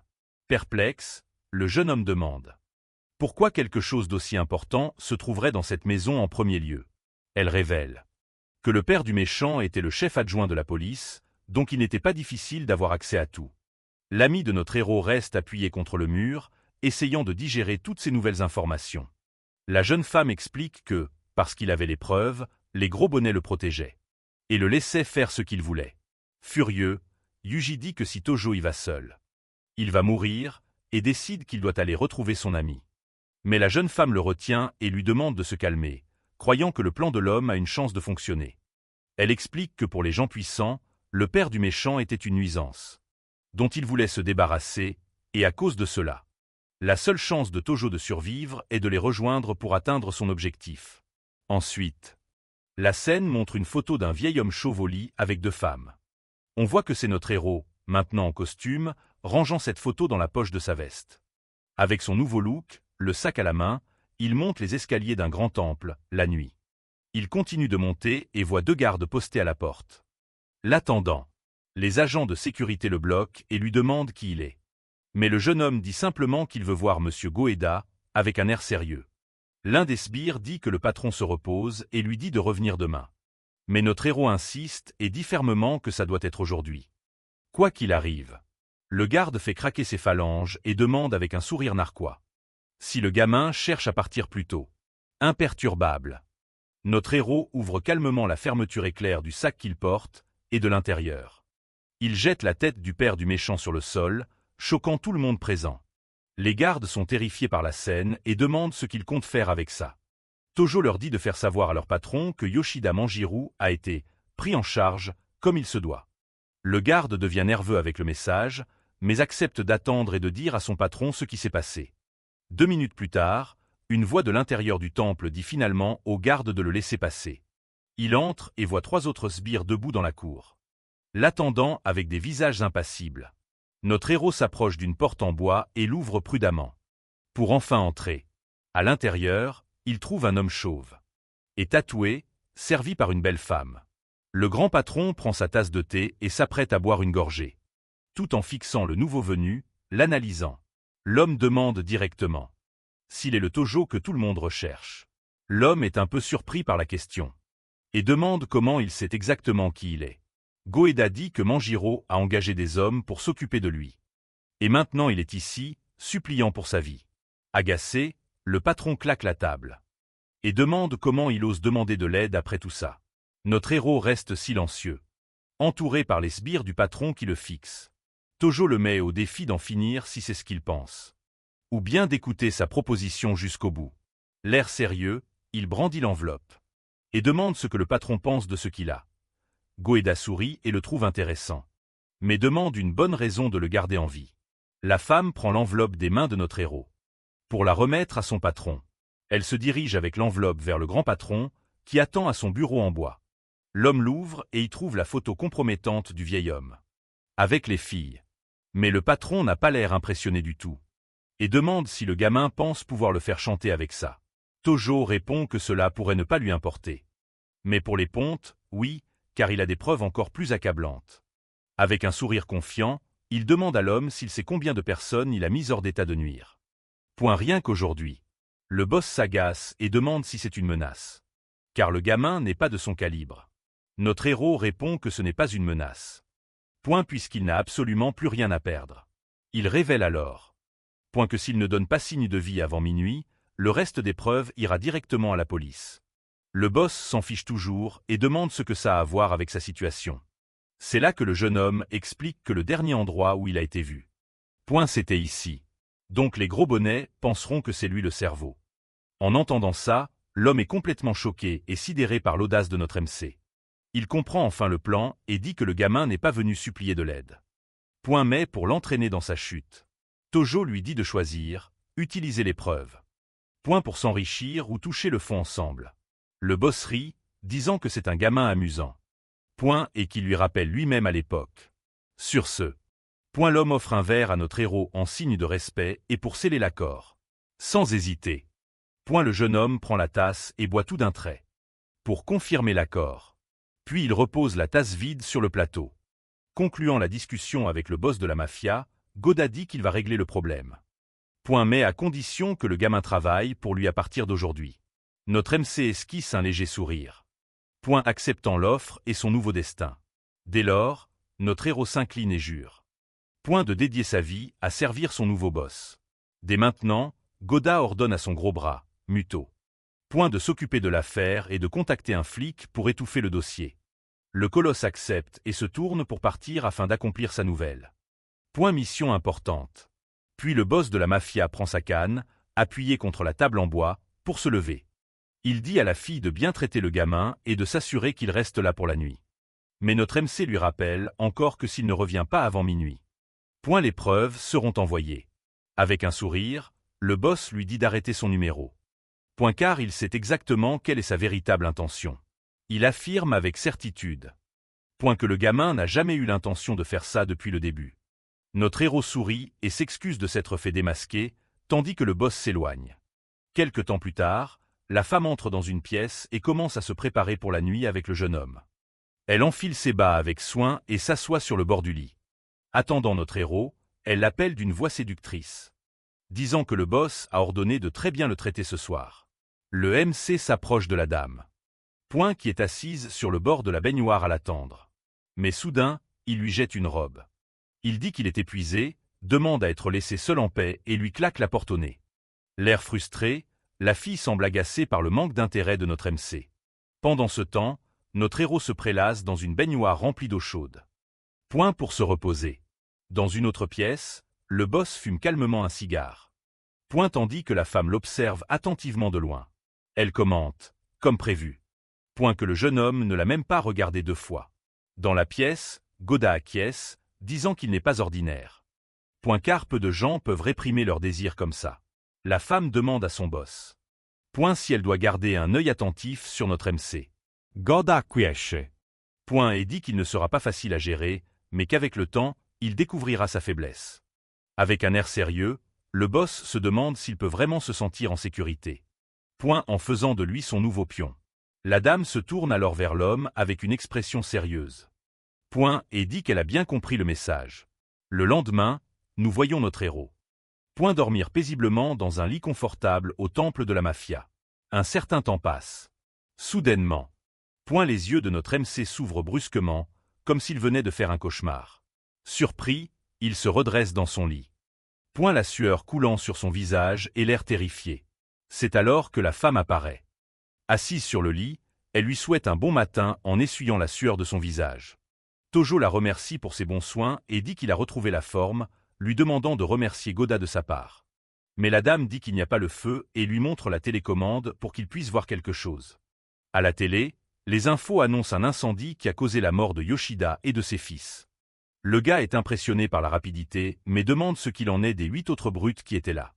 IAM explique qu'ils étaient des criminels et que personne n'en a rien à faire s'ils finissent comme ça.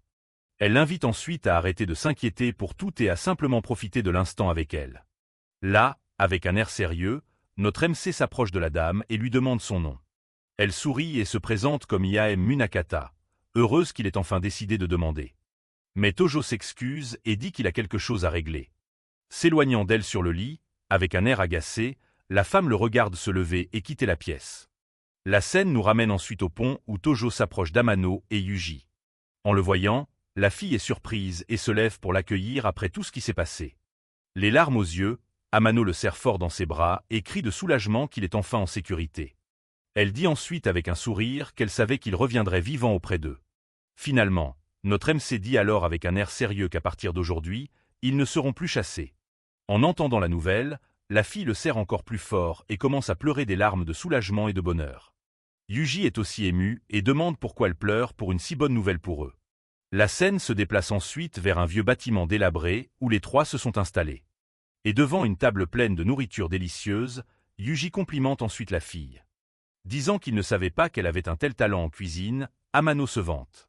Qu'elle vit seule depuis l'âge de 8 ans et qu'elle sait très bien se débrouiller. Sur ce, les trois lèvent leur verre et portent un toast. Pour célébrer la nouvelle vie qui les attend, ils s'assoient ensuite pour manger ensemble. Et profitent de leur premier repas paisible depuis longtemps. Après avoir mangé, Amano demande à Tojo ce qu'il compte faire de sa vie désormais. Le gars répond qu'avec le magot qu'il a empoché, il pense ouvrir une petite entreprise pour eux.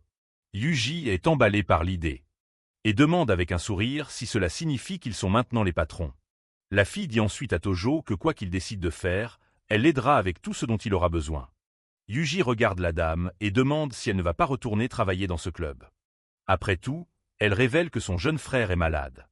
Et c'est pourquoi elle a dû travailler là-bas pour l'aider. Les deux ont ensuite porté un nouveau toast, célébrant ce nouveau départ et la nouvelle chance que la vie leur a donnée. Quelque temps plus tard, nous voyons Yuji dormir profondément sur le canapé du salon. Complètement assommé, notre MC s'allonge ensuite sur un matelas à même le sol. Pour se reposer. Les yeux ouverts, il fixe le plafond, semblant réfléchir à tout ce qui s'est passé. À ce moment-là, Amano apparaît, portant sa chemise, et demande s'il la laisserait rester avec eux. Le gars dit qu'il n'y a qu'un lit et un canapé. Alors il dormira par terre pour qu'elle puisse prendre le lit, mais la dame l'arrête et pose une main sur son épaule pour attirer son attention. Elle dit que ses blessures ne sont pas guéries et l'invite à dormir ensemble dans le même lit. Les deux s'allongent ensuite côte à côte, mais sans se toucher à aucun moment de la nuit. Pendant ce temps, Yuji continue de dormir profondément sur le canapé du salon, ignorant de tout. Amano révèle alors au gars qu'elle est amoureuse de lui depuis leur jour d'étudiant. Mais notre héros semble dormir et ne montre aucune réaction à la confession de la fille. Le lendemain, Yuji demande si la dame va vivre avec eux, tandis qu'un homme les observe. Le MC confirme en disant qu'elle n'a nulle part où aller, et qu'ils doivent acheter un nouveau lit. L'ami commente alors qu'avec le magot qu'ils ont empoché, les trois peuvent vivre bien pendant un certain temps. Mais soudain, un groupe de tatoués, des gros bras, apparaît devant les deux dans la rue. Un des voyous les dévisage avec un sourire narquois et demande si ce sont eux qu'ils cherchaient. Yuji se tend et demande s'ils les connaissent, mais notre héros reste d'un calme olympien malgré sa peur. L'ami dit de ne pas s'en mêler et tente de s'éloigner rapidement des ennuis. Mais le chef l'interpelle et se moque de lui, disant qu'il l'avait épargné la dernière fois. Notre héros demande alors, le regard glacial, si ce sont eux qui ont blessé son ami.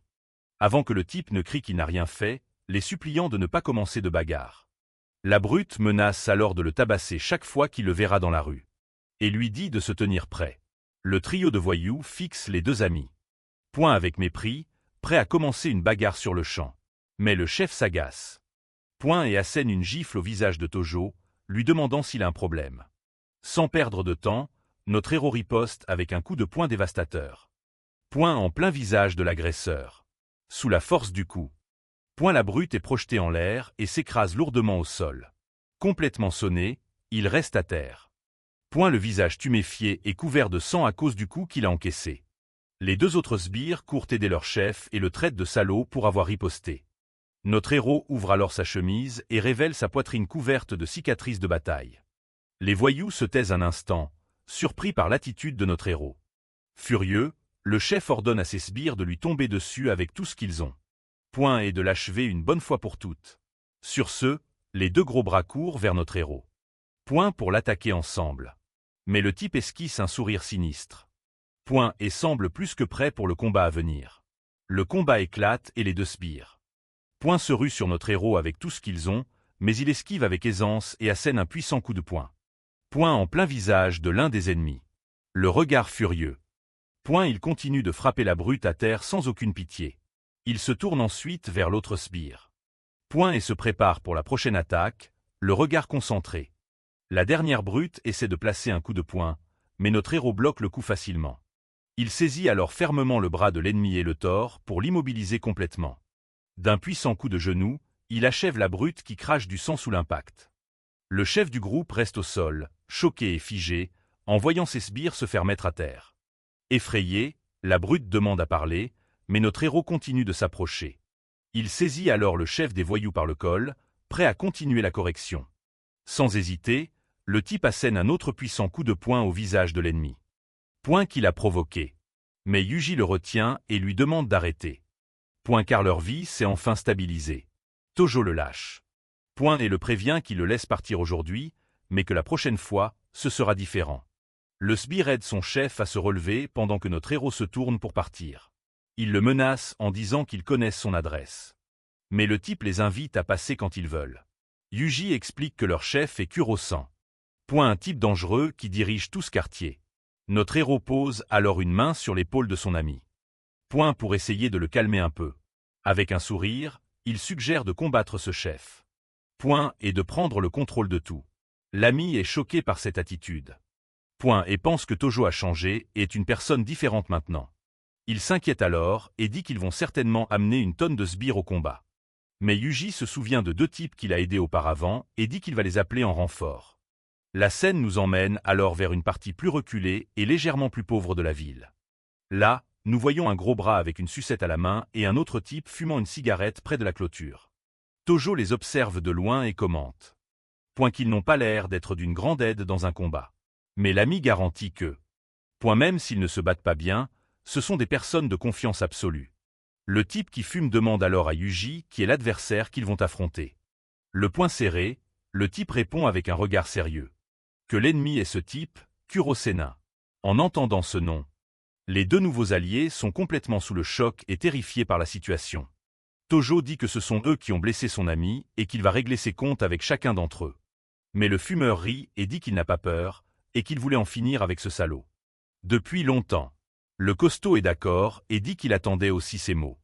Pour passer à l'action. Notre héros est impressionné et dit qu'ils ont plus de cran qu'ils ne l'imaginaient. Il dit ensuite que le courage seul ne gagnera pas le combat, et que pour qu'un petit groupe gagne, ils ont besoin d'un plan. Sur ce, le type pointe sa tête du doigt. Et dit qu'ils doivent utiliser cet endroit à leur avantage. Quelque temps plus tard, une camionnette blanche arrive à toute vitesse dans un endroit plus isolé et sombre. De l'intérieur, plusieurs sbires de l'ennemi sortent, armés de battes. Prêts à en découdre. Puis ce type, Kuro-san, apparaît. Et demande à ses hommes si c'est le bon endroit de rendez-vous. Un des sbires confirme et dit qu'il a surveillé toute la journée. Et qu'ils sont restés là tout le temps. Le grand patron demande alors à son larbin. Combien d'ennemis les attendent à l'intérieur? La brute blonde répond qu'il y en a 5. Et que le type qui l'a battu est un ex-tolard fou. Mais le patron rit et dit qu'il a aussi été en prison. Et ordonne à ses hommes de les achever rapidement. De l'intérieur de l'endroit. Notre héros observe par la fenêtre l'escouade ennemie qui arrive pour l'attaque. Ses alliés sont là aussi, et tout le monde semble prêt au combat. Pour la bataille qui est sur le point de commencer. Alors, un des nouveaux alliés apparaît sur le dessus d'une étagère et adresse un sourire narquois à notre héros. Sans avertissement, l'une des brutes défonce la porte de toutes ses forces pour prendre d'assaut l'endroit. La bande ennemie débarque et trouve l'équipe de Tojo qui les attend. En plein milieu de la pièce. Kuro s'en défie du regard notre héros. Et lui demande si c'est lui qui s'est occupé de ces gars plus tôt. Avec un regard froid et sérieux, le héros répond sans hésiter que oui. C'est lui le responsable. Le grand patron sourit avec confiance. Et leur hurle de foncer sur eux avec tout ce qu'ils ont. Furieux, il donne l'ordre à ses sbires d'attraper notre héros le plus vite possible. La meute de brutes charge en avant. Armée de battes en bois, prête à attaquer. Mais l'un des alliés vide un seau de poudre du haut de l'étagère pour aveugler tous les ennemis. La poudre se répand dans l'air et les sbires sont complètement désorientés par l'attaque surprise. Le patron hurle à ses hommes de l'abattre, se plaignant que l'utilisation de chaux vives est un sale coup. L'un des gros bras essaie de grimper sur l'étagère pour l'atteindre, mais l'allié est prêt au combat. D'un coup de pied puissant, il fracasse le visage de l'ennemi et l'envoie voler avec une force énorme. Souriant, le type attrape un tuyau en métal, se préparant à semer encore plus le chaos avec les autres sbires. Puis, un autre seau rempli d'eau est préparé pour être versé sur les ennemis allongés sur le sol. L'eau réagit avec la chaux, causant une douleur immense aux sbires pris au piège.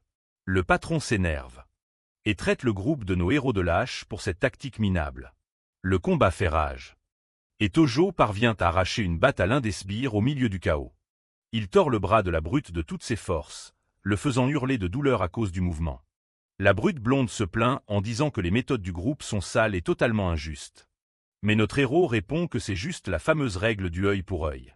Sans perdre de temps, il charge et fait tomber le type blond, d'un coup de pied puissant et précis à la poitrine. Sur ce, tous les sbires sont à terre. Et notre héros est le seul à rester debout. Furieux, le patron crie sur Tojo et jure qu'il va en finir avec lui de ses propres mains. Mais le type déchire sa chemise et le défie de venir pour l'affrontement final une bonne fois pour toutes. Le patron le traite de courageux et accepte de le combattre en tête-à-tête pour tout régler. Il déchire aussi sa chemise, révélant un torse puissant couvert d'un énorme tatouage. Les deux se toisent au milieu de la pièce. Se préparant à leur affrontement final, sans perdre une seconde, la brute charge et assène un coup de poing puissant au visage de notre héros. La force du coup projette le MC en arrière et il s'écrase lourdement au sol. Mais avant de tomber, il parvient à saisir le bras de l'ennemi et l'entraîne au sol avec lui. Ils touchent tous les deux le sol et commencent à échanger des coups. Se donnant à fond, notre héros se retrouve désavantagé et le boss l'enserre dans un étranglement arrière puissant. La brute serre de toutes ses forces et notre MC commence à manquer d'air à cause de la prise. Yuji crie à ses amis de ne pas intervenir, car ce combat n'appartient qu'à notre héros. Amano pense que si Tojo veut diriger cette zone, il doit gagner seul. Le boss hurle qu'il va tous les envoyer en enfer et resserre encore plus l'étranglement. Notre MC grince des dents de douleur et commence à perdre connaissance par manque d'oxygène. Il se souvient alors de tous ses amis et de la façon dont ils l'ont soutenu jusqu'à ce moment. Yuji et Imono demandent s'il est sûr de ne pas vouloir appeler de renfort pour la bataille finale. La brute le traite de crevette et dit qu'il ne le battra jamais, même pas en rêve. Mais notre héros parvient à se relever et frappe le sol violemment pour se libérer de l'étranglement. Il se libère et les deux se séparent un instant, de nouveau au milieu de la pièce. Le MC charge alors et assène un combo de coups de poing puissants en plein visage de l'ennemi. Le boss est complètement choqué et stupéfait par la puissance et la vitesse des coups. Notre MC se moque de lui, en lui demandant si c'est toute la force que le boss a, furieux de la provocation. La brute charge avec un coup de poing puissant visant le gars, mais le MC contre-attaque et assène un coup de tête solide en plein visage de son adversaire. Avec un sourire douloureux, le boss le défie de voir qui craquera le premier dans ce combat.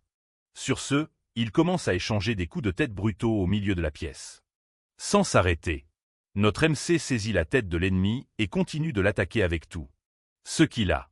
L'échange de coups continue et beaucoup de liquide rouge éclabousse partout. À cause de l'impact, leurs deux visages sont complètement défigurés. Mais aucun des deux ne recule devant le combat. Les sbires vaincus se demandent si le boss s'est évanoui après ce combo de coups. Mais notre héros recule et le toise, alors que le boss peut à peine tenir debout. Avec un regard victorieux, il s'approche de l'ennemi, qui tombe à genoux sur le sol. Les amis du MC sont choqués par la scène, réalisant à quel point il est devenu fort. Allongé sur le sol, la brute ordonne à ses hommes de ne pas rester là et d'attaquer d'un coup. Mais la brute se lève et dit qu'ils ne passeront pas, quoi qu'il arrive. Amano leur crie alors d'arrêter, car le combat est enfin terminé avec la défaite du boss. L'ennemi tombe au sol, épuisé, s'appuyant contre le mur, pour ne pas s'évanouir complètement. Avec un air victorieux, notre héros dit qu'il a perdu et que maintenant le compte est réglé. Mais il se retourne et dit qu'il n'a toujours pas payé pour ce qu'ils ont fait à son meilleur ami, Yuji. Sans réfléchir à deux fois, il donne un coup de pied en plein visage du boss, de toutes ses forces.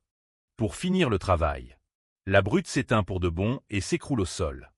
Complètement vaincu, le visage défoncé, le boss hurle de douleur et de rage sur le sol. Totalement battu, le sbire blond crie alors qu'il a déjà appelé son cousin de la police et que personne ne s'échappera. Notre héros ne bronche pas et dit qu'il attendra l'arrivée des flics. Pas de problème du tout. L'un des alliés panique, disant qu'ils doivent filer. Ou ils vont tous se faire arrêter maintenant.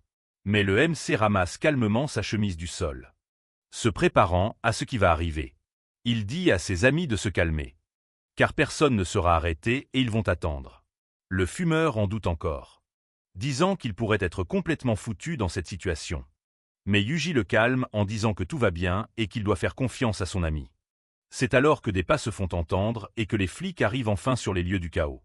Un officier demande ce qui se passe en voyant toutes les brutes étendues sur le sol. Le blond désigne le groupe et accuse notre héros d'avoir déclenché toute la bagarre. Le flic fixe le MC et le félicite ironiquement d'avoir eu le cran de tabasser son cousin. Notre héros comprend la situation et réalise que c'est pour ça que le boss était si arrogant. L'officier dit qu'il est trop tard maintenant et qu'il aura tout le temps de réfléchir à ça. Point stupidité en prison, mais le gars le fixe froidement. Point et demande s'il a vraiment toute cette autorité. Avec un sourire narquois, le flic se vante qu'à cet endroit. Point il est la loi et peut faire ce qu'il veut. Le blond demande à son cousin de le laisser donner un coup de poing. Point au gamin avant de l'emmener en cellule. L'officier accepte avec un sourire maléfique. Point et ordonne à ses hommes d'arrêter tout le monde. Suite à l'ordre. Les autres flics s'avancent, matraque prête à l'action, mais notre héros sort son téléphone. Point et demande s'il peut passer un rapide coup de fil d'abord. L'officier se moque de lui, disant qu'il n'y a personne ici qui puisse s'opposer à son autorité. Mais notre héros le prévient que dans 5 minutes, il sera à genoux en train de supplier son pardon. Le blond demande s'il ne sait pas. Point à propos du lien entre le flic et le chef Tanika. Le blond se vante que le flic est le neveu du chef et qu'au-dessus d'eux se trouve le puissant Manjiru. Souriant, notre MC pense que ces idiots ne savent pas qu'il a déjà réglé son compte à ce Manjiru. L'officier lui dit de passer l'appel pour qu'il voit qui finira à genoux. Finalement, notre héros compose le numéro pour demander de l'aide à son nouveau boss. Il prend le téléphone pendant que le flic et son cousin le regardent. Point avec dédain et confiance. À l'autre bout du fil, notre MC parle à Ayam et lui demande de faire passer un message. Avec un air sérieux, il pense. Point que c'est une bonne occasion de voir si Goda est vraiment fiable. Dans son bureau, la femme frappe à la porte pour entrer et parler à son boss du problème. Elle s'approche et informe le grand boss que Manabu Tojo demande son aide. À cet instant, Gota écoute très attentivement le message de son assistante. Point mais il lui dit de refuser, arguant que le gamin n'a pas encore été utile. Point et qu'il fait déjà des exigences. La femme acquiesce et se dirige vers le boss. Point mais elle lui rappelle que s'il le laisse tomber maintenant, cela pourrait nuire à sa crédibilité. Ayam dit que la confiance est une voie à double sens. Point et qu'il le tient toujours au creux de sa main. Le boss cède et ordonne à Muda de s'en occuper. Point mais prévient que Tojo va payer cher pour ça. De retour à la bagarre, le flic se moque de lui, demandant ce qu'il est advenu de toutes ces grandes paroles d'avant. Notre héros reste silencieux, se demandant si Goda. Point n'a aucune intention de le sauver. Le flic en a marre d'attendre. Point et ordonne à ses hommes d'emmener tout le monde au poste immédiatement. Mais soudain, l'un des nouveaux alliés de notre héros saisit fermement la main de l'un des officiers. Les flics sont surpris par l'attitude de la brute, qui les fixe d'un air grave. L'officier le menace, lui demandant s'il sait. Point ce qui arrive aux gens qui posent la main sur un flic. Le blond leur crie de se rendre. Point et d'arrêter de résister parce qu'ils sont finis. L'un des alliés regarde notre héros, se demandant si c'est vraiment la fin pour eux. Mais soudain, le téléphone du flic se met à sonner. C'est un appel de son chef au poste. Il hurle sur son subordonné, disant qu'il a vraiment tout gâché cette fois. L'officier est confus, disant qu'il était juste en train d'arrêter des voyous dans la rue. À l'autre bout, le chef demande s'il ne parle pas de Minato Tojo par hasard. Terrifié, le flic confirme le soupçon de son boss, qui semble super énervé contre lui. Avec un sourire victorieux, notre MC pense que les choses deviennent très intéressantes. L'officier accepte de le laisser partir immédiatement et raccroche avec son chef. Le blond ne comprend pas et demande ce qu'il se passe. Et pourquoi il ne les arrête pas, enragé. Le flic hurle à son cousin de se taire et le traite d'idiot devant tout le monde. Puis il frappe le blond avec sa matraque, l'accusant d'avoir touché notre héros. 2 officiers tendent une matraque à notre héros en guise d'excuse. Le cousin du blond s'excuse, disant que tout était un malentendu. Et que les autres gars sont des ordures, mais Tojo lui rappelle ce qu'il a dit plus tôt. et le fixe avec des yeux pleins de haine et de vengeance. D'un regard froid, il ordonne au flic de s'agenouiller et de s'excuser pour ce qu'il a fait. Effrayé, le flic s'agenouille au sol et commence à s'incliner. Demandant pardon, il supplie notre héros d'épargner sa vie, tout en s'inclinant à plusieurs reprises sur le sol. Ces hommes et les autres brutes observent la scène en silence, complètement choqués par tout cela. Le visage tuméfié, l'officier continue de supplier désespérément pour sa vie. Mais notre héros lui dit de prendre ses ordures et de dégager, de ne plus jamais apparaître devant lui. Le flic accepte l'ordre et se lève avec un sourire de soulagement sur le visage. Sur ce, le groupe de flics et de brutes quitte la scène, laissant notre héros en paix. L'un des alliés le félicite, disant que désormais, il est leur nouveau chef. Le gros bras est d'accord, disant qu'il suivra le nouveau chef avec loyauté à partir de maintenant, avec un sourire. Amano le félicite, disant qu'il était impressionnant au combat, comme toujours. Tojo leur dit d'arrêter la flatterie et que ça en vaudra la peine s'ils le suivent. Les deux nouveaux alliés s'excitent, criant qu'avec lui à la tête, ils vont devenir grands. Notre héros réfléchit un instant et dit qu'il devrait peut-être ouvrir une entreprise légitime. Tout le monde se tait, un peu confus par l'idée inattendue du nouveau chef. Il dit qu'avec le karaoké hors jeu, tout le quartier est à prendre. L'un des alliés est choqué par l'ambition et demande s'il ne pense pas que c'est un peu trop. Mais notre héros dit que s'ils font quelque chose, ils y vont à fond ou ne le font pas du tout. Il se tourne vers Amano et lui demande d'apporter les preuves à Goda et de lui rendre visite. La jeune femme sourit à l'ordre, semblant comprendre parfaitement le plan de son nouveau chef. Notre héros tourne le dos et dit qu'il va conclure un accord avec le grand patron de la ville. Amano entre dans le bureau et informe son patron qu'un cadeau de Minato Tojo est arrivé. Amano entre dans la pièce accompagné de l'autre femme pour livrer le paquet à Goda. Elle tend l'enveloppe au patron, disant que c'était une demande de Tojo pour lui. L'homme ouvre l'enveloppe et trouve ce qui ressemble à un reçu pour un pot de vin. Amano révèle que le destinataire est une figure majeure de la ville et que cela lui donne un avantage. Le chef de la mafia analyse le document très attentivement. La jeune femme se tient devant l'homme, attendant son prochain ordre ou sa réaction. Goda sourit, l'air très satisfait du cadeau qu'il a reçu de sa nouvelle subordonnée. Amano dit qu'elle a en fait une autre faveur à demander. Au nom de notre héros, le patron lui dit de parler franchement. Et elle révèle la prochaine étape de leur plan. D'un air sérieux, elle dit que leur prochaine cible est le dangereux Shuei Yoshimura, mais le patron dit qu'il ne vaut pas son temps et qu'il ne s'impliquera pas avec ce type. La jeune femme lui demande de simplement couper ses liens avec la police et qu'ils s'occuperont du reste. Goda accepte, mais demande ce qu'il y gagne. En remontant sa main le long de la jambe de la jeune femme, elle dit qu'une fois qu'ils auront terminé, il aura une récompense appropriée pour toute son aide. Dans un flashback, l'un des alliés explique que la cible dirige le quartier et possède 10 établissements. Il révèle également que Karoki n'est qu'un de ses laquais et qu'il paie le chef de la police pour sa protection. Notre héros conclut que pour atteindre la cible, ils doivent d'abord faire taire le chef de la police. Un des alliés hoche la tête, approuvant la logique du plan de notre héros. Avec un regard sombre, il pense que si son argent est en jeu, même le diable ne le fera pas taire. Le groupe marche vers un immense manoir qui ressemble à la maison de leur cible.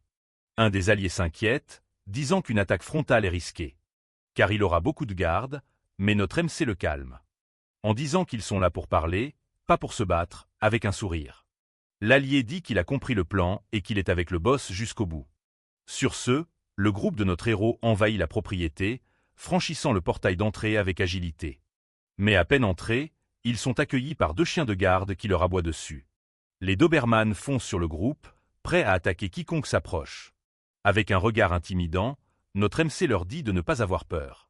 Car ce ne sont que des chiots. Les chiens sont effrayés par l'aura du gars et arrêtent d'avancer, terrifiés par sa présence. Les chiens le voient comme un véritable prédateur apex. Les 2 chiens se calment et reculent, terrifiés par leur puissant nouvel adversaire. Un homme apparaît et crie aux chiens de revenir immédiatement vers lui. Puis Yoshimura apparaît avec ses armes et demande s'il est Minato Tojo. Notre MC hoche la tête, se préparant à ce qui va suivre. L'homme l'accuse d'avoir blessé Karuki et d'être venu chercher d'autres problèmes sur son territoire. Mais le gars dit que Karuki, c'était personnel. Et qu'aujourd'hui, c'est strictement une affaire entre eux. Le boss rit avec dédain et lui dit de partir. Car il n'a rien à faire avec lui. Sur ce, 2 de ces hommes de main s'approchent du MC. Pour le virer violemment, mais un des alliés l'attrape dans un puissant étranglement arrière pour protéger son nouveau boss. L'autre allié se jette aussi dans la mêlée, attrapant l'autre homme de main fermement par le col. Les alliés crient qu'ils ne se retiendront pas et s'en prennent aux autres hommes de main avec tout ce qu'ils ont. Un des gardes reçoit un coup de poing dévastateur en plein visage, avec une force et une violence énormes. L'autre homme de main est pris au dépourvu et attrapé par le coup sans aucune chance de réagir. Tojo fracasse violemment la tête de l'homme contre le sol et un liquide rouge éclabousse sur le côté, les 2 gardes étant à terre. Notre MC se tient victorieux au-dessus de ses ennemis vaincus. Un des gros bras restants est enragé par la scène et hurle qu'ils l'ont cherché. Le boss s'agace et le menace, disant qu'avec un seul appel, ils iront tous en prison. Mais le gars le défie de passer l'appel et dit calmement qu'ils attendront. Sans problème. La brute est choquée par l'audace et n'arrive pas à croire ce qu'il vient d'entendre du gamin. Il prend son téléphone et appelle le chef de la police, lui demandant d'envoyer quelqu'un. À l'autre bout du fil, l'officier demande si c'est à propos d'un certain Minato Tojo, et il confirme. Le chef de la police s'excuse, disant qu'il ne peut pas toucher le gars car il a les mains liées. Furieux, l'homme hurle en demandant pourquoi il l'abandonne, après tout l'argent qu'il a payé. Mais l'officier lui raccroche simplement au nez, le laissant complètement sans soutien. Le boss reste silencieux, incapable de croire qu'il a été abandonné si facilement. Avec un sourire victorieux, notre héros demande s'ils peuvent enfin entrer pour parler. Vaincu, l'homme dit qu'il n'a pas le choix et leur dit d'entrer, ajoutant qu'il écoutera ce qu'ils ont à dire.